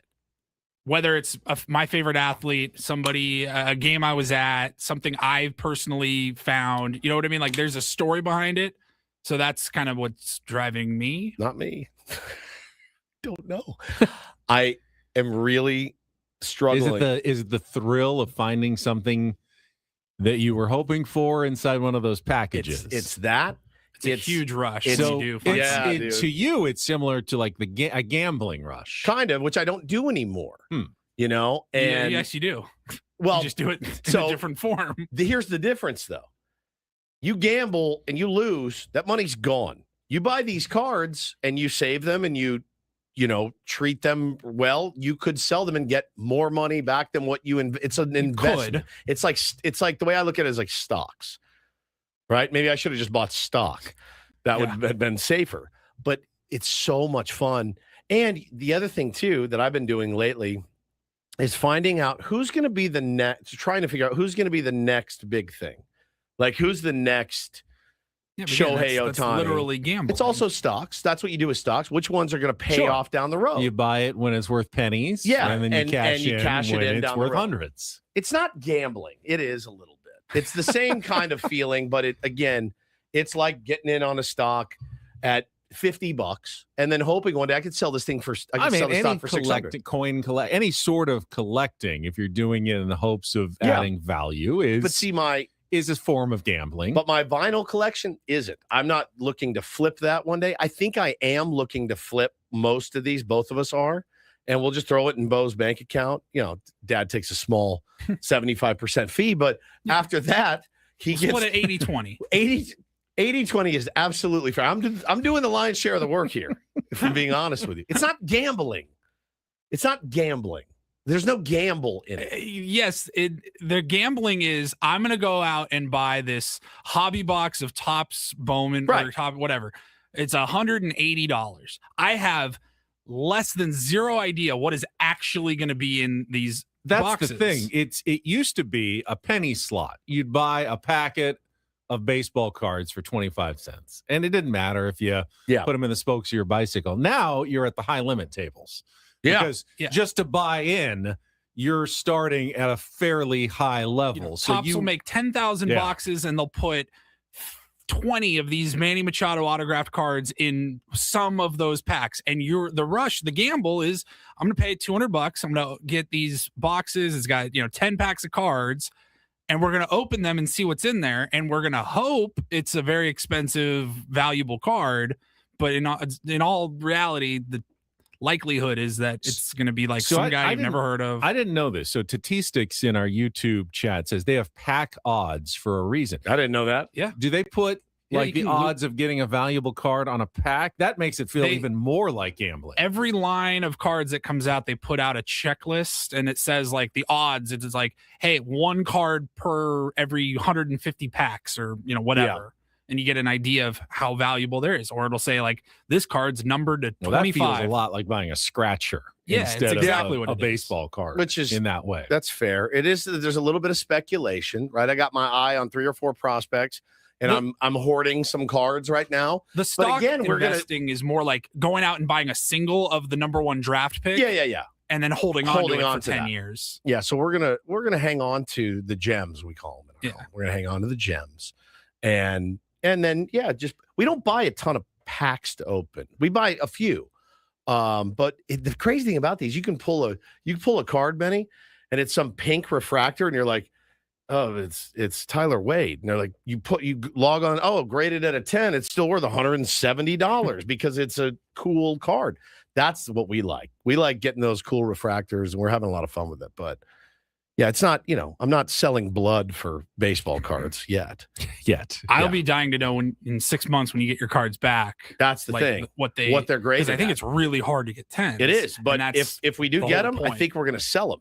Yeah, I would too. Yeah, just get rid of them now. Like I bought a couple of like Tony Gwynn 80s cards for my collection, and I just got those at like a grade 8 or a 9 because I'm not looking to flip it. I don't care. It's just going up on my wall or whatever. Like I just want to appreciate it. So why get it graded at all? Because I like how it looks. Okay, it protects it forever. That makes sense. Keeps it safe from any dust or anything like that. Well, I don't know if my FOMO will be assuaged or get worse when Sammy Levitt joins us for the first time from spring training in Peoria. He will do so coming up at 9:35 this morning. All of Sammy's visits presented by David P. Shapiro Criminal Defense Attorneys, helping good people regain control of their future when charged with a crime since 2010.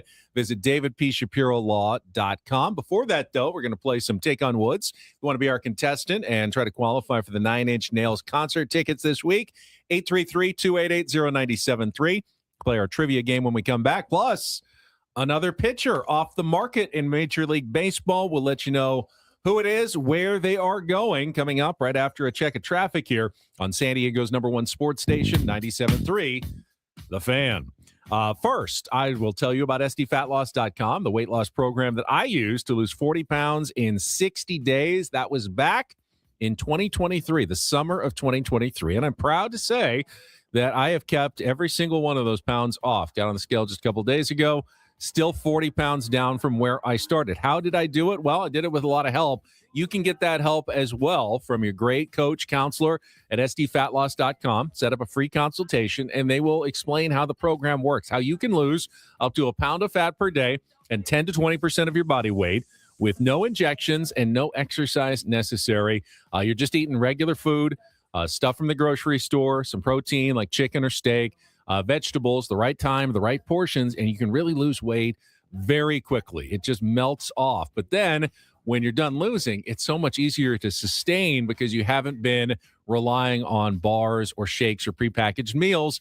And right now, when you sign up, get your free consultation again at sdfatloss.com. Get $200 off the program here in the month of February. No excuses, just a new you here in 2026 from sdfatloss.com.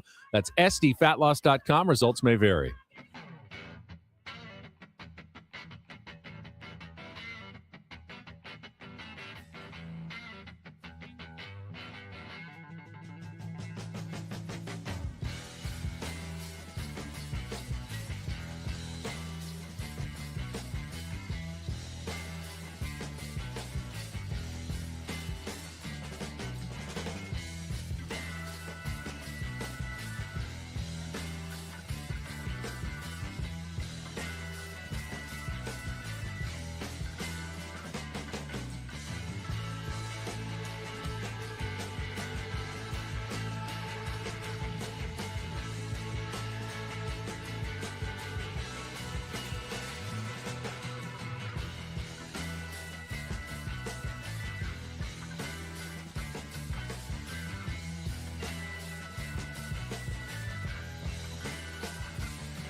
Hey, player, this is all yours. This room with this view. This speakeasy with this cocktail. Hey, could you make that too? The spa with this. Ah. And this pool on this roof. This is all for you. The all-new Hamul Casino Resort, now open.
A new name off the board.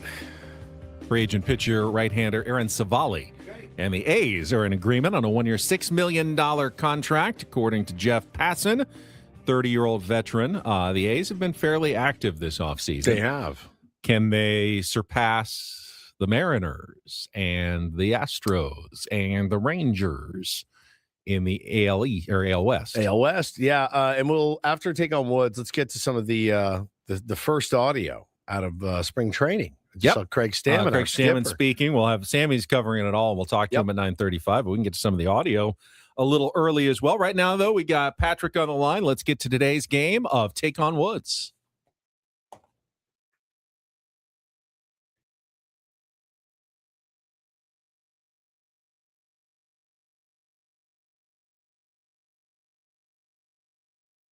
Take on Woods, brought to you by Bay Alarm, security and fire alarms for every business. We got you. As I mentioned, we have Patrick on the line. Good morning, Patrick. Good morning. All right, let's do this. Woods has left the studio. If you can beat or tie him in our 5-question musical trivia challenge, you will qualify for our weekly grand prize, 2 tickets to 9 Inch Nails at Pechanga Arena coming up on March 9th. And you get to choose our category. Here are your choices. In music, MLB teams, song titles or bands with an MLB team name in it. TV, after Cheers, what actors on the sitcom Cheers did after appearing on the show, other shows they were on. And our movies category is called Wedding Bells, 5 movie titles that all include the word wedding. So would you like to play music, MLB teams, TV, after Cheers, or movies, Wedding Bells, Patrick? We'll go with music, MLB team. Music. All right. I think this is a challenging one. We'll see how you do. Each of the song titles or bands in today's category includes an official Major League Baseball team nickname, like Padres. That's not one of them, but it could be, because that's what we're looking for. You'll have 60 seconds to answer as many of the 5 as possible. If you don't know one, say pass. We'll come back to it if there's time left on the clock. First question is our 2-second song. Paulie is queuing it up right now. You need to give me the song title and the artist. And remember, could be the song title, could be the artist that has the MLB team nickname in it. Patrick, are you ready to play? Ready to go. All right, 60 seconds on the clock. MLB teams is your category. Your time begins when Paul plays our music. Good luck, Patrick. Let's take on Woods. I've never seen a diamond in the flesh. Royals by Lord. Correct. Hold Me Now became a huge hit in 1983 for which English pop band? Pass. Which rock supergroup's highest charting hit was 1990's High Enough? Pass. Which quirky musical duo is best known for songs like Birdhouse in Your Soul and Don't Let's Start? Is that I know this one. Pass. Which 2003 Grammy-nominated Train song is often played at Anaheim Stadium and was even performed live? All Angels. Correct. Hold Me Now became a huge hit in 1983. Constantly. Correct. Which rock super group's highest charting hit was 1990's High Enough? Pass. Which quirky musical duo is best known for songs like Birdhouse in Your Soul and Don't Let's... It might be Giants. That is correct. Which rock supergroup's highest charting hit was 1990's... Yeah, you got them all.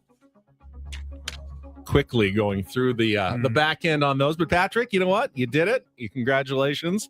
5 for 5. You have qualified for the tickets. Let's see how Woods does in the same category. It's music today.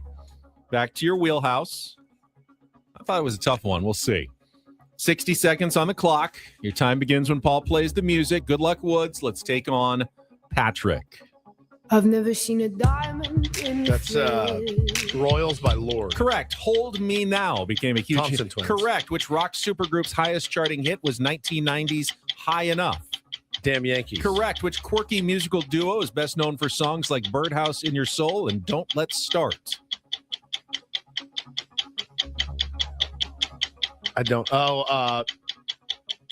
Pass. Which 2003 Grammy-nominated Train song is often played at Anaheim Stadium, was even performed live by the band at the 2010 Home Run Derby?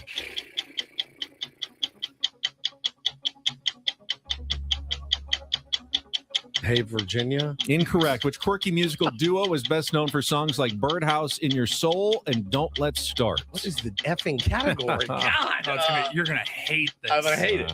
in about 10 seconds. You're going to be so mad. No idea. Taint. Royals, Twins, Yankees. Oh, baseball? Hold on. They might be Giants okay. and calling all Angels.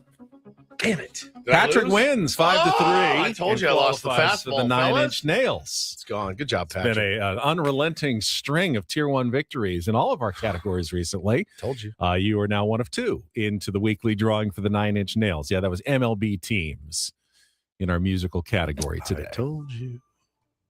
Told you. All right, we've got the first sound in from spring training. Craig Stammen. Hear what he has to say from the Peoria Sports Complex. We'll get to that. Coming up next, broadcasting live from the Bill House Studios, We Know How. Ben Woods on a Tuesday on San Diego's #1 sports station, 97.3 The Fan.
He just here. I'll show you a little. Just a little. Please don't. Just a little bit. What hurts on you? Nothing at all. A little bit. Nothing. Now, So let's say whatever you're about to touch is the only thing. Let's say It's gonna hurt. Right? All right, yeah. Okay. Pretend your knee hurts. Pretend your knee. It's going to in a second. Right here.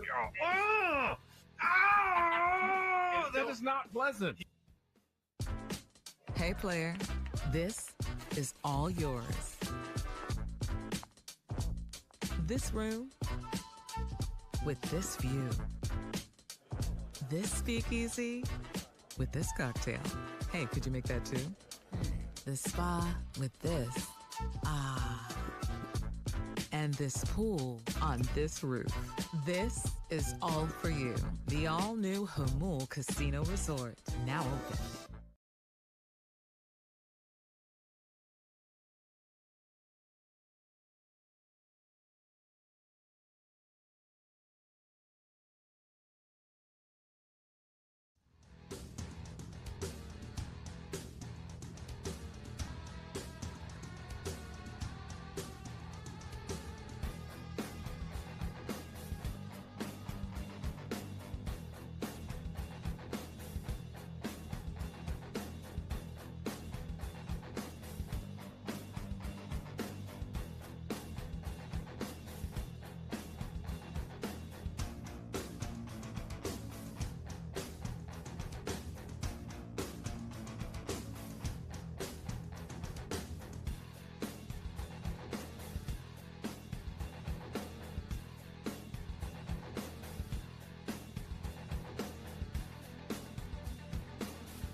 Some discussion in our YouTube chat, and I echoed it as well. Patrick won our game of Take on Woods, but some people thinking that perhaps he went and quickly looked up answers to questions. Are we in the cast? 60 I don't seconds. want to cast aspersions. I feel like I got 3 right. I got beat fair and square. There's really nothing we can do to stop it. I could lower the amount of time, only 40 seconds or something. Or you only get one time. You only get one time through. No, you're no ability as opposed to pass. 60 seconds, no ability to pass. That would suck. That would be one way to combat that. Or we can just play by the honor system. Or you can just say, hey, all's fair in love and Take on Woods. Yeah, I don't want to cast aspersions. It was a little sus, as the kids say.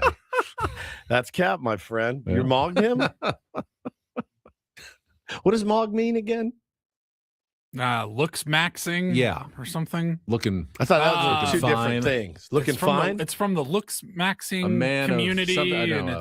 it's like you are showing out above the rest. Ben of mogs people. Like, us. Yeah, like anytime the three of us take a picture, Ben is always mogging us. You're mogging us because you're more with attractive. his style and his flair. I've never hidden the fact there are certain strategies that can be employed. Yeah. intake on woods. You don't need to tell people the strategies. Well, I mean, they can figure it out they themselves. hear the categories every day. You can Yes, go and do two of the research. categories then remain the same the next day. So you can always do a little of your own research, knowing at least what direction I might be heading. When's the last on time some of you've those actually categories. mogged someone, to be honest with you? It's been many, many years since I mogged anyone. That means to look better than them. It's been a long time. There was a time I feel like I mogged people. Technically, one of us is currently mogging the other two in studio. If you have a small enough group of people, someone has to be the best looking.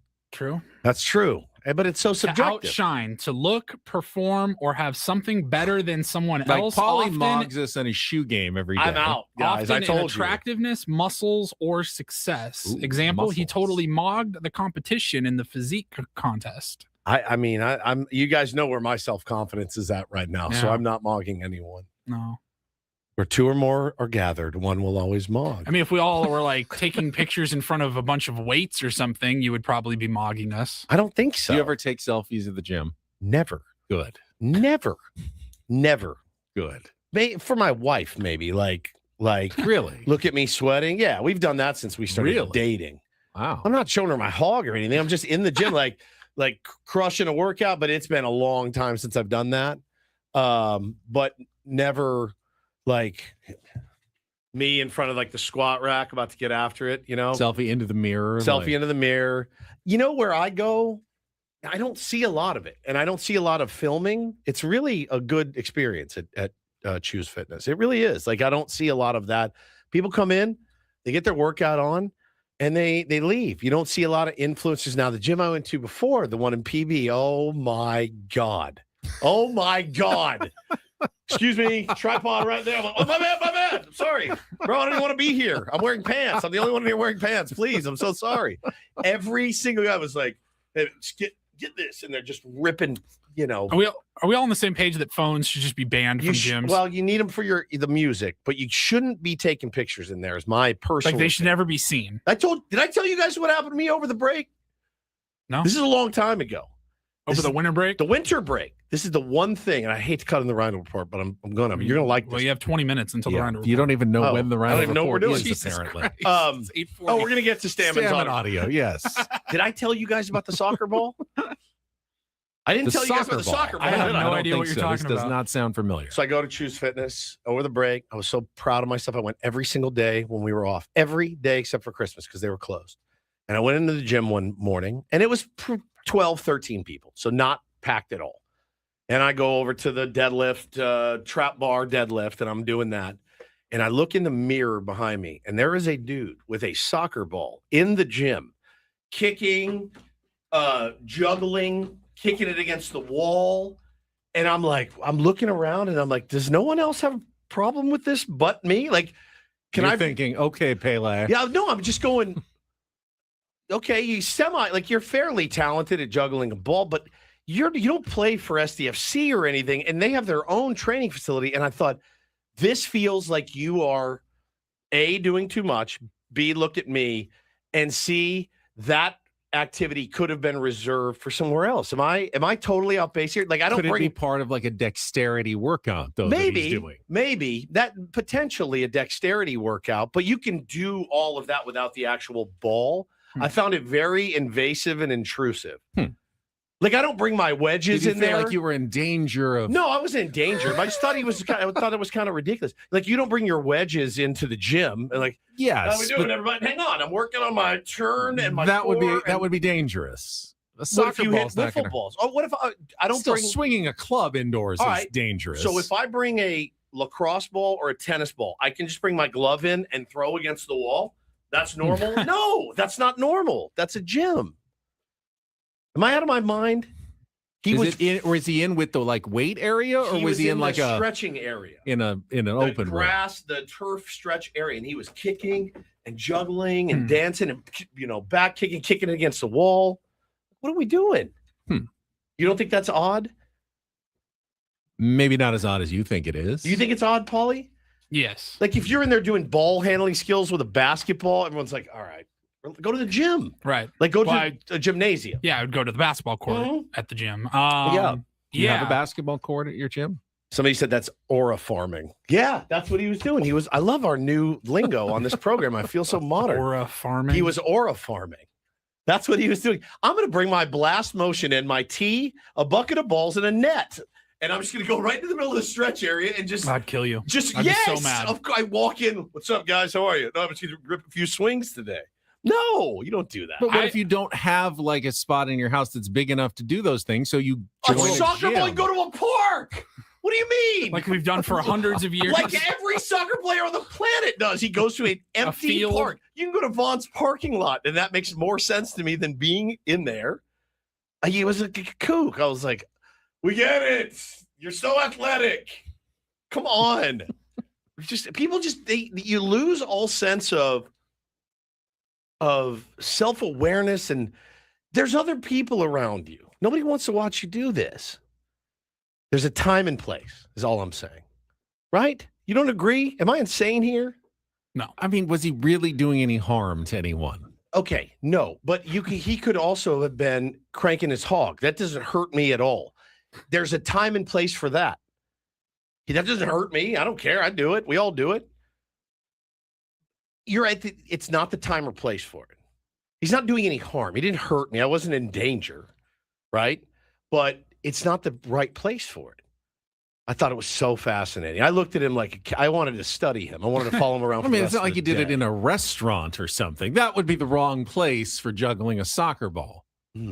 But it is a place of athletic endeavors in a gym. Edgar says, just like the guys that shadow box in the gym. I'm not going to say anything. We've all seen them. Now, you work out in a lady's garage, so you don't have the foggiest idea of even what I'm talking about. Fishing for attention, he was, says Nathan. I agree. I agree 100%. There is no aura farming or mogging in my workout trainer's garage. A-Money says if he didn't get in your way, who cares? He kind of was in my way. And again, I'm at the gym working out, and all I can see out of my peripheral is a guy like kicking and juggling, and the ball's going out of Maybe control. he wanted you to try to steal it from him. He's kicking it against the wall. I was very odd. I'm just saying, it was an observation. It was very strange. I want to get to our first audio from Craig Stammen. Do want to remind everybody, got our biggest fan announcement coming up at 9. If you want to qualify for the night in an Odyssey suite at a Padres game, go to 97.3thefansd.com/biggest fan to get your name in. But our first audio from spring training right after traffic here on 97.3 The Fan. From the 855 Get Ross Traffic Center. Injured? Demand justice. Demand Jurowitz. 855GetRoss.com. Here's Kelly Danick. Traffic is sponsored by Valvoline Instant Oil Change. A couple of trouble spots here. Crash blocking the right lane on westbound King Freeway at Euclid. Looks like emergency crews on scene. We've also got some police activity northbound side of the 15 near Miramar Way. It's got that right lane blocked. In the East County, westbound 8 before Greenfield Drive, a collision over the right shoulder. Heads up, San Diego. The next long weekend is coming up. Get road ready now. Valvoline Instant Oil Change. Get you in and out fast. No appointment needed. Real pros check lights, fluids, and tires with any oil change. Locations and coupons at SoCalOilChange.com. Valvoline Instant Oil Change, your 15-minute drive-through oil change. I'm Kelly Danick with Ben & Woods, San Diego's #1 sports station, 97.3 The Fan. All right, our first soundbite is in. 42 seconds in length from the new manager of the San Diego Padres, Craig Stammen, as collected by Sam Levitt and tweeted out by our 97.3 The Fan SD account. This is Adam's Super Bowl right here. Here it right is. now. Oh, yeah. Yep. Padres manager Craig Stammen is asked about the team's current roster and if he expects additional moves from A.J. Preller during spring training.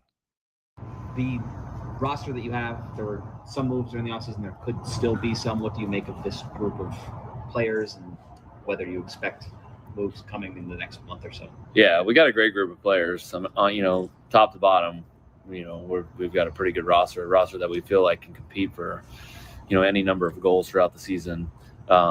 Is it the final roster? We know AJ. AJ's always got something up his sleeve. We've seen in the years past. We've signed Dylan Cease the day before we left for Korea. We signed Nick Pivetta last year, middle of February. So don't put anything past him. And I know he's continually working and trying to, fill out our roster and make it as best we can at the start of opening day. They say you can tell how a season's going to go by the manager's first comment at spring training.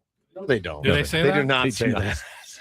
Who says that? I'd like to speak with them. You do not say that. Yeah, they do not say that at all. Yeah, pretty innocuous comment by Craig to get things started. Yeah, AJ could still make moves. In fact, probably would be surprising if he didn't still make moves. Yes, he might. He might not. He likes his roster, though. I like that. I like that the manager likes his roster. I'm glad he likes his roster, I mean, too. you've got to be worried. If the first comment is, we got a lot of work to do. Guys don't really look very good. I mean, these guys suck. That would be worrisome. Yeah.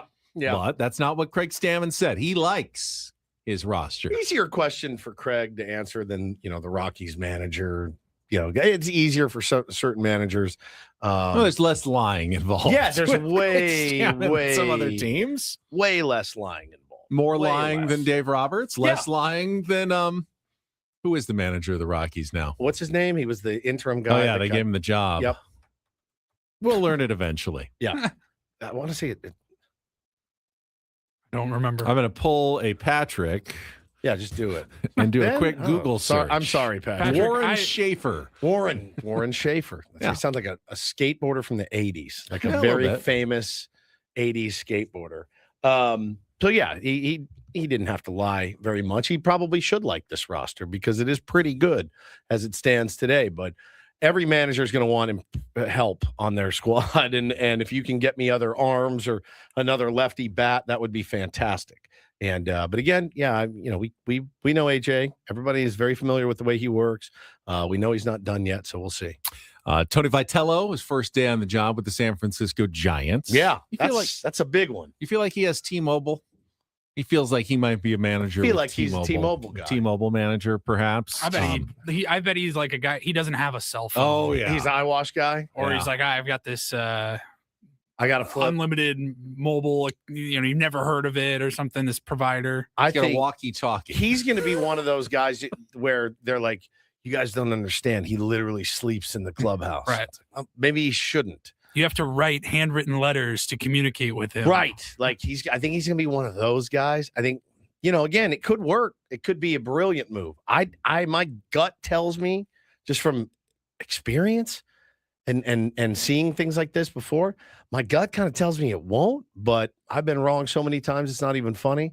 So I'll wear it if I am, but I can't wait to hear the audio. I I'm fascinated. respect always trying to do something different. I do too.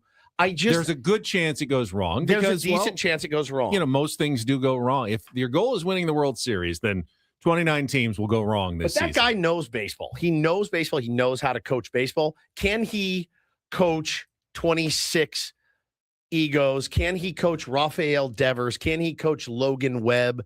Can he manage guys like that? Webb's a good dude, like battler, but he's very opinionated.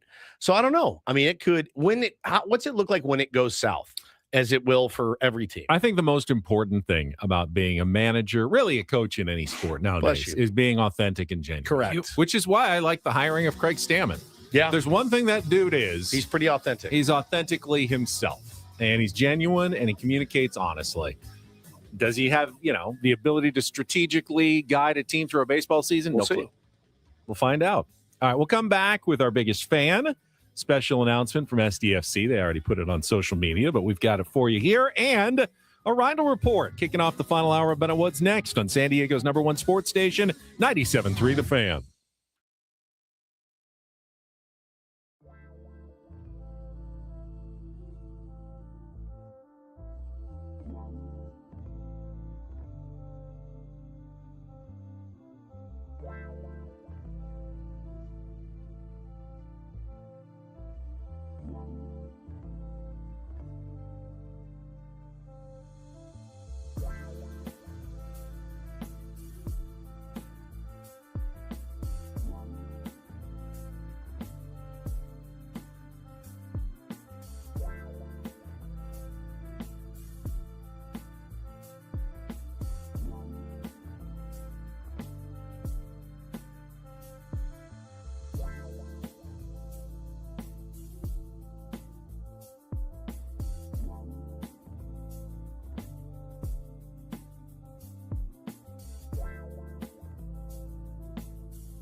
Costume change on the Ben and Woods program. If you're on our YouTube stream, I'm mogging both of you right now. You look good with the hoodie underneath. We are modeling the brand new community kits unveiled this morning by San Diego FC. Their unprecedented Unity kit. Think City Connect jerseys for San Diego FC. Okay. Representing the cross-border nature of our community. The tag on the back says Sin Fronteras, without borders. And it's a new kit to go with their second season of MLS action that, of course, continues tonight in Mexico City when they take on Pumas Unam in the second leg of their CONCACAF Champions Cup. I didn't see if they're wearing it tonight. I'm guessing they're probably debuting at home. A home game would be my guess. That would be my guess. But So have they said like specific games, like how the Padres did theirs on Friday night home games? I did not see anything in the release about when they will officially be wearing the kits. go back to the picture you just had up in the feed. They're now mogging us. Now Anders, now look at us. Luca. Go to us. Now go to them. Now go to the us and go to them. This is mortifying. It's mortifying to see us next to those guys. It's kind of like comparing, when you put on a City Connect jersey and then you look Tatis in a City Connect jersey and then us in a City Connect jersey. It's just not the same. I like this is cozy. This is really great. Yeah. How would you describe it? It is like a firecracker almost. It's a white kit, but with streaks of like fire and water, orange and red and blue. So throughout, they used to make these cups in the 90s, these party cups, and they look like those. But I like it. I think I'll rock this in a heartbeat. They seem festive, and it fits me. The other one the original one I got is a medium, and it does not fit me even in the slightest. This actually fits. Feels good. It does kind of look like that 90s. Oh yeah, there you are. Cup. Did you find the 90s cup? Yeah. Yeah. Just a different color scheme. Mm-hmm. But I like it.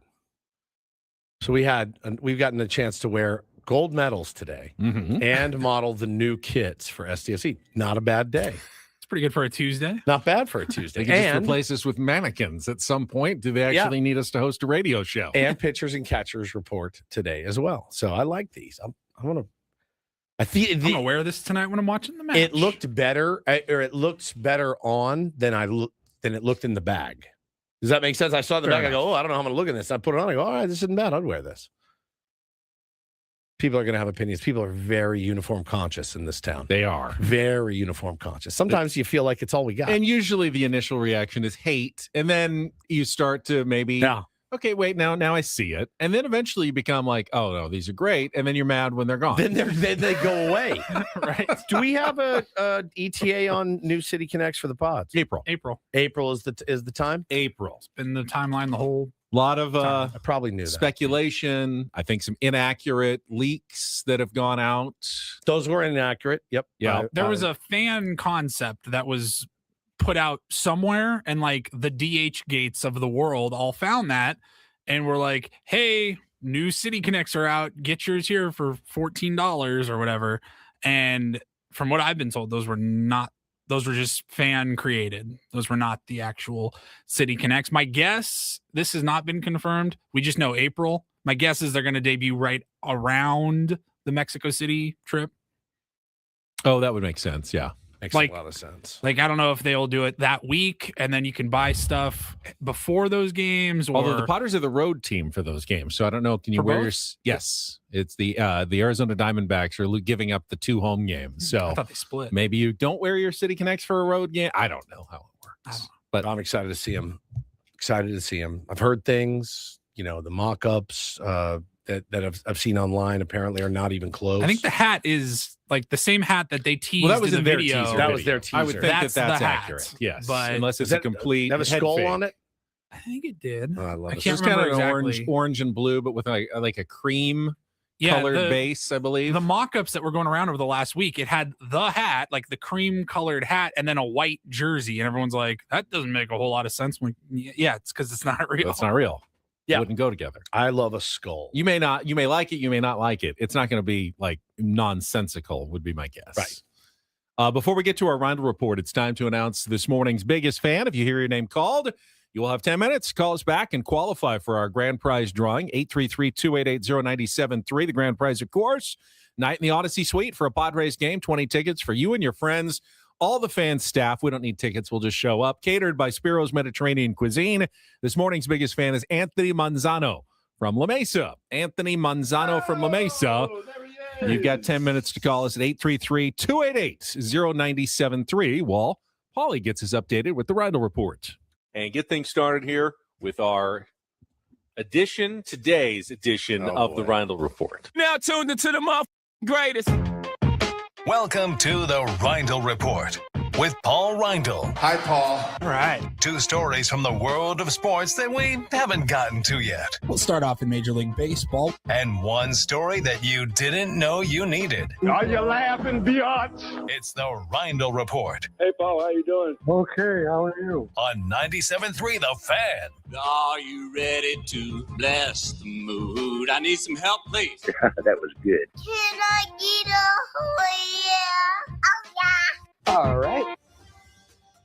All right. All right. So we were talking earlier about Zach Gallen, the report from Genitals.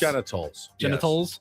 Bob Nightingale has also written about Zach Gallen in the last 6 minutes here. He says, talks are heating up for starter Zach Gallen, the best remaining free agent on the market. Teams showing the most interest: San Diego Padres, Baltimore Orioles, Chicago Cubs, Arizona Diamondbacks. Does that change things a little bit? I believe we are one of those 4 teams. We are one of those 4 teams, but we were also in on Framber Valdez. And In we on were Paul in Goldschmidt. on Paul Goldschmidt. It's it, sure. Yeah. I expressed interest in Zach Gallen. There you go. Like that's the Padres have expressed interest in Zach Gallen. Okay. I think you can just click a button now. Now, yes, Yeah. I'm in. Yeah, it's an app. It's an app. Express interest in free agent. Now that app would be in badass. Major League Baseball. Way to Agent just do- got it on his phone. Like, yes, no. Yeah, So, you like swipe Tinder. right, swipe Tinder. left. Yeah, they swiped right. Is that the way you swipe on Tinder when you're interested? I don't know. I've never used Tinder. Paulie? Left to right, yes.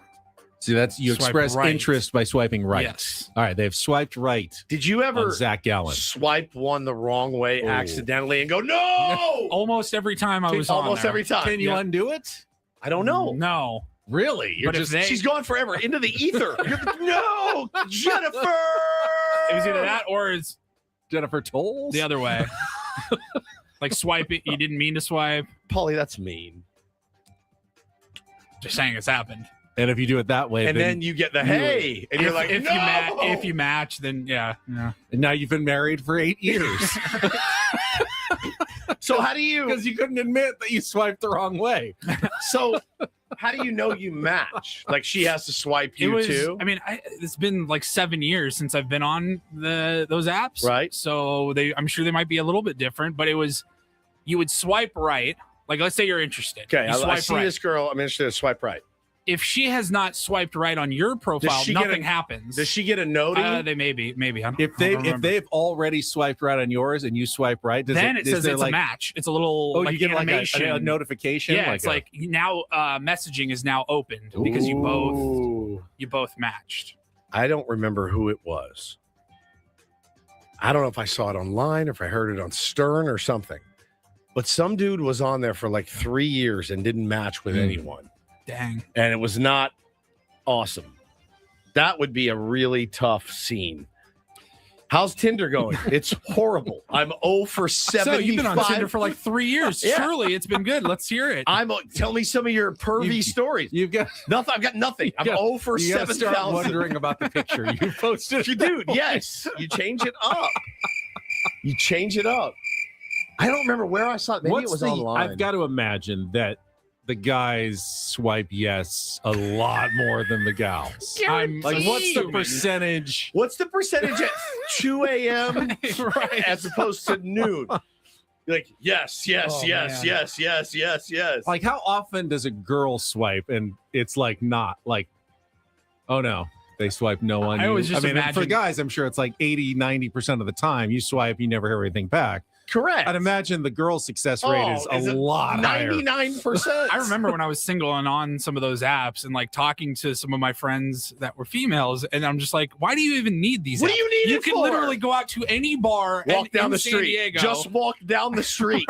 That's all you have to do. Is We're walk the down ones that street. got to put in the work and craft the perfect profile and all that. And it's so funny because in the year 1998, when I was living in Chicago, probably in my prime, if you had said to me, Woodsy, hey, let's get together and put some personal ads in the newspaper and see if we can meet some chicks, I would go, are you out of your... We're not deviants. If you like dude. pina coladas. Yeah, if you like pina coladas, getting caught in the rain.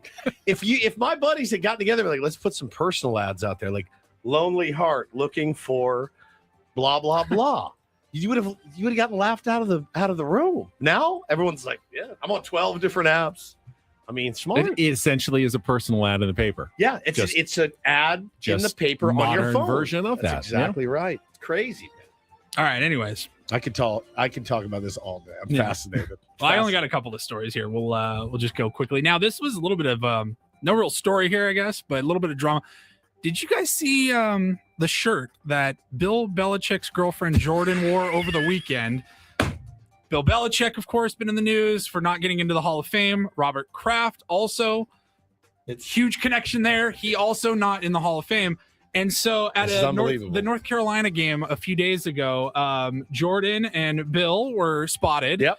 And it was pointed out that if you zoomed in on Jordan's T-shirt, she's wearing an Orchids of Asia Day Spa T-shirt.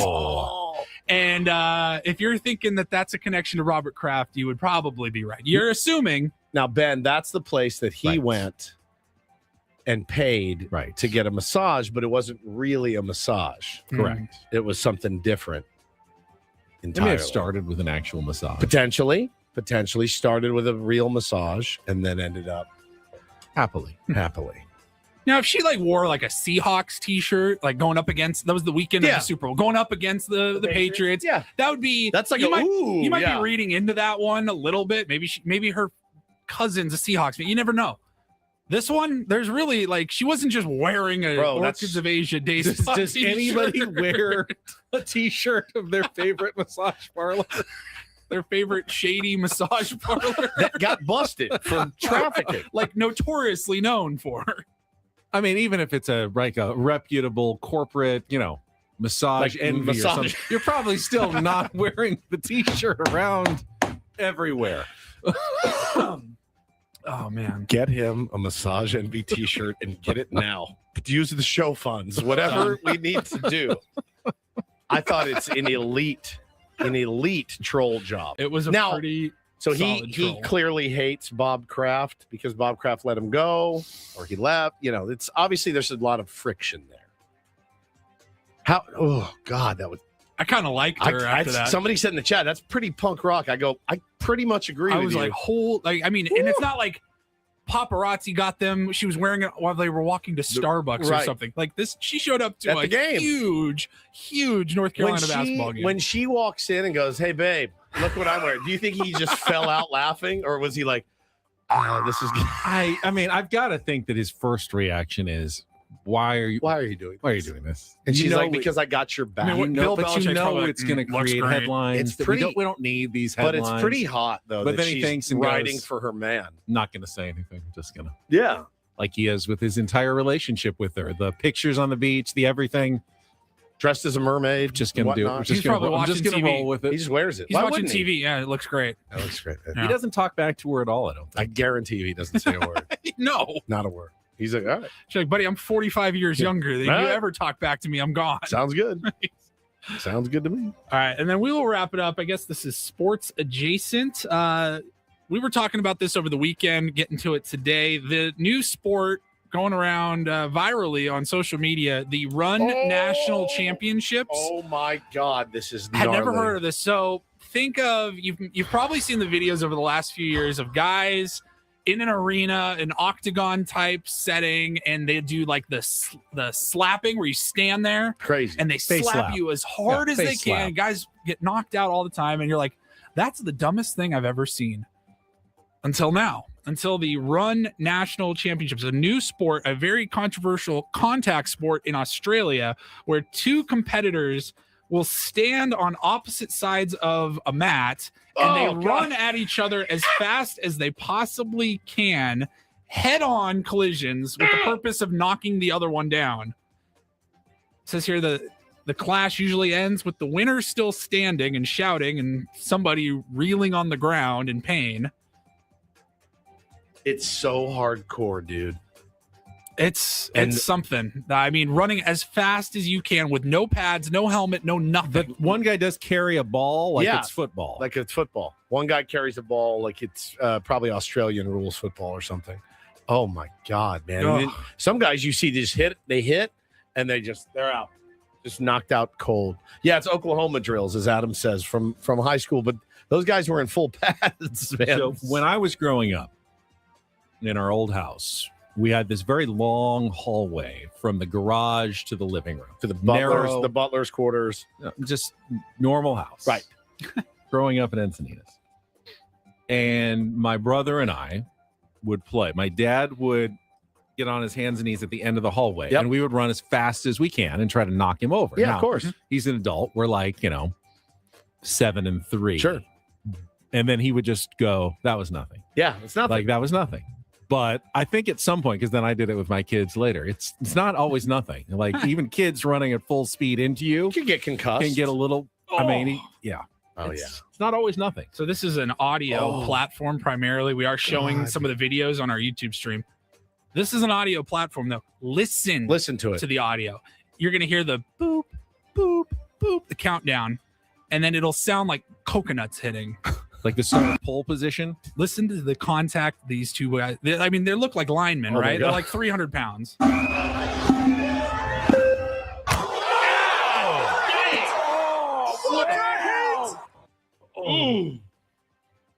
That is textbook.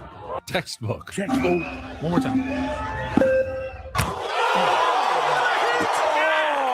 Now,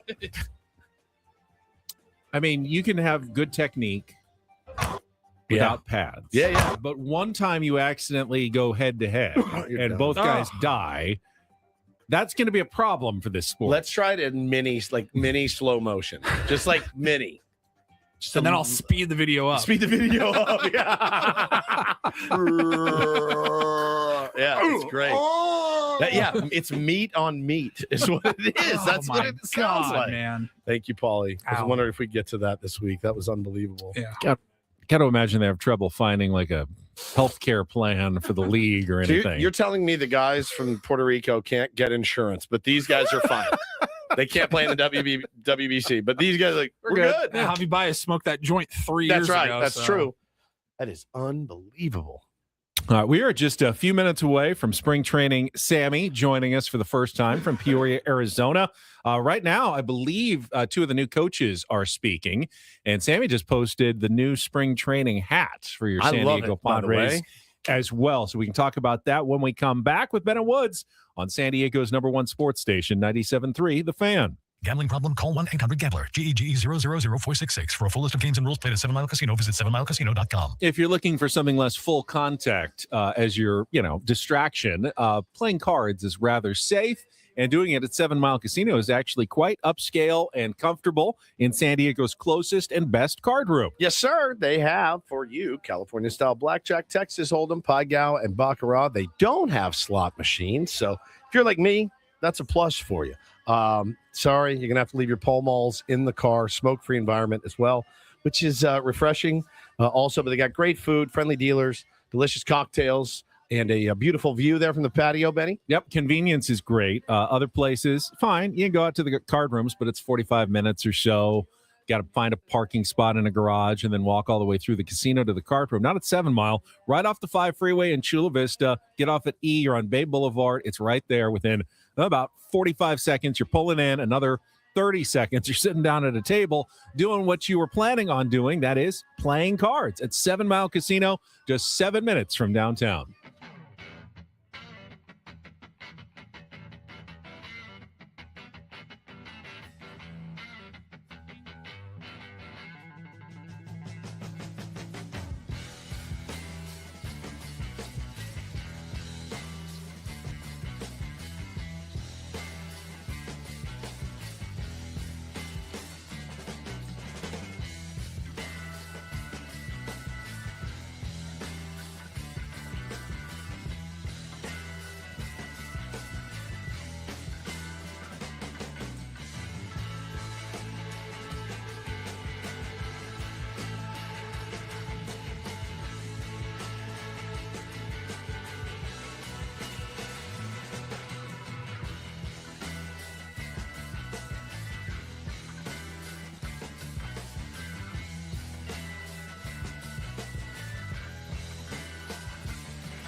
Hey, player, this is all yours. This room with this view. This speakeasy with this cocktail. Hey, could you make that too? The spa with this. Ah. And this pool on this roof. This is all for you. The all-new Hamul Casino Resort, now open.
New favorite giveaway for the Major League Baseball season. You know, Padres really did a great job this year with their giveaways, but this is incredible. The Texas Rangers will be giving away replica blood-stained Nolan Ryan jerseys on May 29th against the Royals. Remember the fight to end all fights, wrapping One up of my favorite pictures in sports history. Robin uppercut, the blood coming from his chin, I think from the headbutt of Robin Ventura. Cut his lip, and then there's blood all over the jersey. They're giving away replicas. It looks so badass. Now, we know the Texas Rangers manager. Would it be a pain in the ass? Hey, can you grab me one of those, please? Because I'm going to need one. It looks so good. You would ask the manager of the Texas Rangers to pull aside no, I wouldn't. One of their giveaways. You just said it. After hearing you say it, I just realized that is probably not a good idea. Probably not. What do you think he is? San Diego's concierge? I know. Texas's concierge? I texted him yesterday because I missed his birthday. Paulie, of course, kept it and hoarded it to himself. Oh, that is... Which is I was going to wait till after the show to have a talk with you. I don't think you're obligated to let everybody else know that you know it's someone else's birthday. I just assumed if you were his friend, you would have known. I know when my friend's birthday is. I know only the birthdays that my phone tells me. Paulie hoarded Skip's birthday for himself and texted Skip. Right? What I miss? I mean, hoarding it for myself. You hoarded it. I saw that it was his birthday and I sent him a text message. I didn't know I needed to run that by you. You hoarded it from me, knowing how I feel about him. You hoarded it for yourself. I would have And thought then- that's a very special day on your calendar. You should have known. When is it again? Because I'm going to add it now. Putting it on. Because I was a few days Yearly late. reminder. You want to set the reminder for a few days ahead so you have Yeah. time to get a gift. No, I don't need to give him a gift, just a Okay. text. So I texted. Paulie, did you get him anything? Send some flowers or anything? No, I texted him said, I hope you're yesterday. having a great day. Look I forward said, to seeing you. I missed your birthday. What an S head. Happy birthday. He goes, I was wondering when you were going to text. He said, just kidding. I'm 46 years old. I honestly don't care. Thank you, though. February 3rd. It's February 3rd. Okay. I can put that, you know how that's my special week? Yeah. Because of my radio anniversary, my anniversary, the day my son was born. Now, Skip Schumacher's It's even more birthday. special. This is unbelievable. That week for me is just everything. All right. I'm going to add it. And I guess that's my bad. I'll Thank you. No, apologize. I think you're well within your rights to hoard anyone's birthday that you know it's coming up and they don't. I don't think so. Could have put us on a group text. Hey, happy birthday. Then I could have chimed in. Oh, yes, happy you could have birthday. done that, Paulie. Which is an elite You move. still would have gotten credit for going Yes. first. Yeah, you get the Then you Woods get the was credit. I was just about to text you the same thing. Yeah, oh, happy even birthday, though bro. I had no idea it was his birthday. All right, let's make a new rule. Show rule. Any of our guests that we love, we Birthday, do group birthday text. group text. We'll do it together. All right. When's Eno's birthday? I have no idea. No idea. Need to find out. So we've just had the news that the Padres were showing interest in Zach Gallen. Now, this isn't an official interest, but do you see David Schoenfield from ESPN threw out some trade proposals that he thought made sense going into spring training over the weekend, and he thought the Padres should be pursuing first baseman Christian Walker from the Houston Astros, and he proposed helping the Astros with their bullpen by sending Bradley Rodriguez to Houston, and the Padres would get some cash in the deal to offset the $20 million salary for Christian Walker this season. $20 million. They're going to need some bullpen help a little bit more than maybe they thought they would. Reports out of camp this morning is that it's odd, man. Josh Hader had a capsule issue in his throwing shoulder. Apparently, nothing was done in the offseason. Like, it wasn't addressed per se. They said he's at camp and he's here.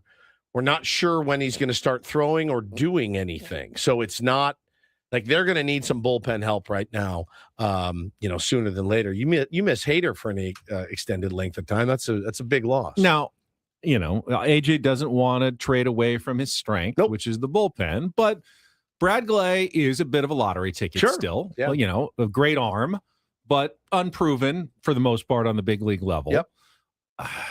Now, Christian Walker's Walker's also not good. So that's the other thing.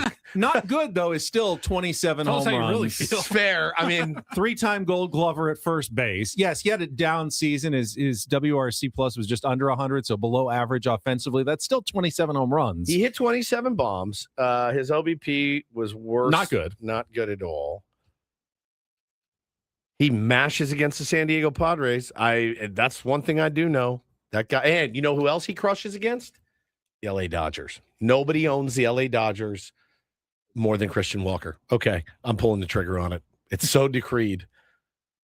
Somebody look up his numbers against the LA Dodgers. It's insane. I bet he's hitting 500. Well, I mean, out of the time with the Arizona Diamondbacks it doesn't matter. There's to still face all of them. Plenty of guys that are played in the division And that don't do get that. well. That's true. Yeah, I mean, he is like it's like next I level. was intrigued when I saw that proposal by David Schoenfield. Well, because I was intrigued. Padre Bot said Bradley is a $30 million closer in 3 years. Walker's going to be in a walker. So that's All right, what do you want? His numbers against the Dodgers, his slash line, 258, 567. 81 hits, slug. 29 homers, 29 homers against the Dodgers in 93 games. All right, let's save some time for Sammy Levitt because we got our first spring training Sammy and our final segment coming up next. Take our last time out and then return to the Peoria Sports Complex when Ben and Woods comes back on San Diego's #1 sports station, 97.3 The Fan.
He just here. I'll show you a little. Just a little. Please don't. Just a little bit. What hurts on you? Nothing at all. A little bit. Not that now. So let's say whatever you're about to touch is the only thing. Let's say it's gonna hurt. Right? All right, yeah. Okay. Pretend your knee hurts. Pretend your knee. It's going to in a second. Right here. That is not pleasant. Hey, player, this is all yours. This room with this view. This speakeasy with this cocktail. Hey, could you make that too? The spa with this. Ah. And this pool on this roof. This is all for you. The all-new Hamul Casino Resort, now open.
All right, for all of us in San Diego who wish we were out in Peoria, Arizona right now for the start of spring training, we've got spring training Sammy standing by, and we will head out to Peoria for the first time right after our last check of traffic here on 97.3 The Fan.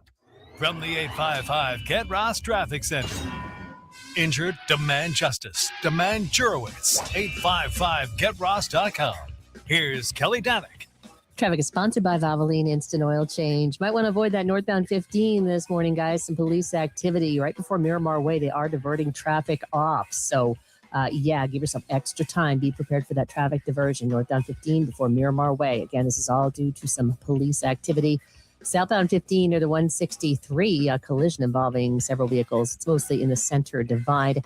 Also, westbound 8 near Waring Road. We have reports of a crash involving a motorcycle. Appears to be in the center divide. I'm Kelly Danick. Oops, and I got a spot to read here. Heads up, San Diego. The next long weekend is coming up.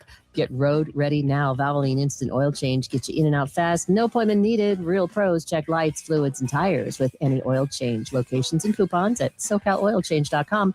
Valvoline Instant Oil Change, your 15-minute drive-through oil change. I'm Kelly Danick with Ben and Wood, San Diego's #1 sports station, 97.3 The Fan. Well, a mess on our roadways, but Sammy navigated the Arizona deserts safely to arrive in Peoria, Arizona, and he will be joining us each morning throughout spring training, courtesy of David P. Shapiro criminal defense attorneys, helping good people regain control of their future when charged with a crime since 2010. Visit davidpshapirolaw.com. Now, hopefully you won't need David P. Shapiro because you were posting all those images while driving to Arizona, Sammy. Well, I was posting them while pulled over or eating lunch. Of course, I very safely post to social media. We were wondering this morning. We were worried about our guy. Now you're out there, man. You're back. You were probably excited to go, and get out there. Now that you're out there, you're back there at the tables and some press conferences and stuff going on. Are you ready to come home yet? No. Oh, okay. No. All right. I love Peoria, Arizona. Any day in Peoria is a beautiful, beautiful day. The sun has come out. It's not too hot. I've got my brand new Viore pullover on. You look great. Stephen Wood's life could not be better here in Peoria. So it's a great day to be here. Will you wait for us to go to Mr. Chompy's before, because I don't want you to burn yourself out. And then you're like, no, I want to go to lunch with you guys, but I don't want to go there because that's where we want to go. I will wait to go to Mr. Chompy's until you guys get here. Right. I got to tell you, I got to lock it in from a dietary standpoint. This spring training, we are locked in. I'm joining the gym, so no Mr. Chompy's for me. In fact, I told Kevin Acey and AJ Cassaville in the media room where we have the coffee and the snacks and the Oreos and all kinds of stuff and the sodas. I told them, if you see me touch this, take me out. What? Take me out. What do you hit me? Accountability. Sammy. Yeah, but it's what accountability. So I said, I'm not touching this. Are you? Don't let me touch this. What are you up right now? Poundage.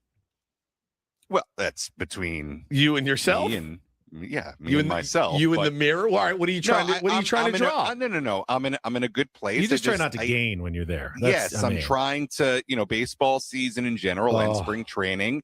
I get out of the ballpark very, very late. I've been known to make a fast food stop every now and then on my way home. You get hungry, I get home, I snack. So I'm trying to keep it together here this season. Good luck. So it's going to start day one here in Peoria. All right, let's get to some Padres news. And I think day one, something interesting has already happened at Padres camp. Last few seasons under Mike Schilt and even Bob Melvin before him, both managers weren't really that fond on having their assistant coaches being represented in front of the media. Yet this morning, chance to talk to both Steven Souza Jr., the new hitting coach, and Randy Knorr, the new bench coach. Now, will that be a regular thing? I don't know, but something notable and different under Craig Stammen. What did you kind of learn from two of the new Padres coaches, Sammy? Yeah, I think in my time here at spring training, that's a first for me. Now, today was a little bit different because the clubhouse isn't open until tomorrow. So we'll get into that stuff tomorrow with the players. But you're right in that today it was Craig Stammen and then Randy Knorr, new bench coach, and Steven Souza Jr., the new hitting coach. And you're right. In my memory, that's the first time that I can remember those guys, coaches like that, talking to the media here on day one. So it was great to hear from those guys. I'll give you just a few points on those guys. Randy Knorr, somebody who has been around baseball a long, long time, played the game, has been a bench coach before, spent a long time with the Nationals organization. And the thing that stood out to me from Randy Knorr was simply, he said, look, my job is to help Craig Stammen be the best manager he can be. And what's interesting about Randy's relationship to Craig is Randy saw Craig come up as a player and has that perspective on him and was very impressed by Craig as a player and a person back in the day. And, clearly provides a more veteran coaching presence to a first-year manager who is in that seat. So I would imagine that will be very helpful to Craig Stammen, not just during the season, but even here at spring training and running a spring training, and Randy Knorr touched on that. Steven Souza Jr. talked after Randy Knorr. He got asked about, some of the slug that I think we all felt was left on the table last year, and he said that was fair to say. And look, he didn't come out and say, hey, we have got to be just the team that hits home runs and slugs out of our mind. He said, look, I don't want to limit this roster to being one type of team. He talked about controlling the zone, Petco Park hitting, having different clubs in hitters' bags, depending on the situation, depending on the environment, but did acknowledge that this is a team that has a lot of talent and some future Hall of Famers potentially in that clubhouse, and said it was fair to say that, there was slug left on the table last year. So obviously day one, and so we'll see how it all goes as the season rolls along. But good to hear from both Randy Knorr and Steven Souza Jr. for sure. Talking to spring training, Sammy out there live in Peoria right now. What's the run of show for the rest of the day today? Yeah, it's actually a little bit different today. We have a number of bullpens going on, but actually later in the day, starting in the early afternoon. So I will be here back here in the afternoon. We've got, I'll tell you, we've got Pivetta throwing a pen, Miller, Matsui, Hart, Musgrove, Morgan, Jacob, Acosta, King, JP Sears, a number of other minor league guys that are throwing pens today. So if I can interest Padres fans in Mason Miller throwing a baseball, video of that coming up this afternoon, which I think is very appealing, then we'll have that later this afternoon. But that should be about it. Just some pens later in the day. And then it sounds like tomorrow they'll probably kick it into a little bit of a higher gear. But this is a pretty low-key day one with pens later. Based on who's throwing pens today, can we project who will be the opening day starter? You could try. Possibly for the San Diego Padres. That's kind of a classic first day of spring training question, which nobody asked Craig Stammen today. I will also say, I know I mentioned Mason Miller, obviously, but seeing Joe Musgrove here and throwing a pen today, that is certainly one of the things that I'm looking forward to here at spring training, seeing Joe back in a competitive environment. That was something that Craig Stammen was asked about, Joe's progression this spring training. And I don't know if I'd say it sounds like they're going to be careful with him, but they're certainly going to be mindful of the fact that he is working his way back. And we also got encouraging updates on Jason Adam. I mean, he's throwing bullpens already. Now, crazy. Ultimately, what that means as far as his timeline, I don't know. And we'll find more of that out as we talk to Jason and spring training rolls along. But obviously, it's really, really good news the sooner he gets back. So that's great news to hear on Jason Adam. And again, just today, we'll see guys throw bullpens, and certainly seeing a guy in Joe Musgrove get out there and be back in a Padre uniform throwing a ball. That'll be a great thing to see. First chat with spring training Sammy, courtesy of David P. Shapiro, and you can catch him on all shows all month long with the best Padres coverage you're going to get here in San Diego. Now, I want to ask you, 1 month ago, we were at Padres fantasy camp, and they were doing a lot of construction around the back patio where you're currently sitting. Have they finished the construction, and how does it look? What's new out there, Sammy? You know what? I have not. I see exactly what you're talking about. I have not walked to that side of the complex yet. Well, not that side of the complex. I haven't walked around the bullpens, but I am going to get some photos and video of it in just a little bit. I'll tell you what I can see so far. There's new turf laid out in parts of the complex. Again, I haven't gone over there yet, but in the area, if you've been here, you know the area between the bullpens and the walkway to some of the fields there's a little grassy area where guys have to walk through, and that is newly remodeled. There's turf down. They've got a wall there now where I think guys can throw plyo balls again. So I'm going to get some video of that, but there have certainly been, just from in my hour plus here, some nice little improvements made to the complex.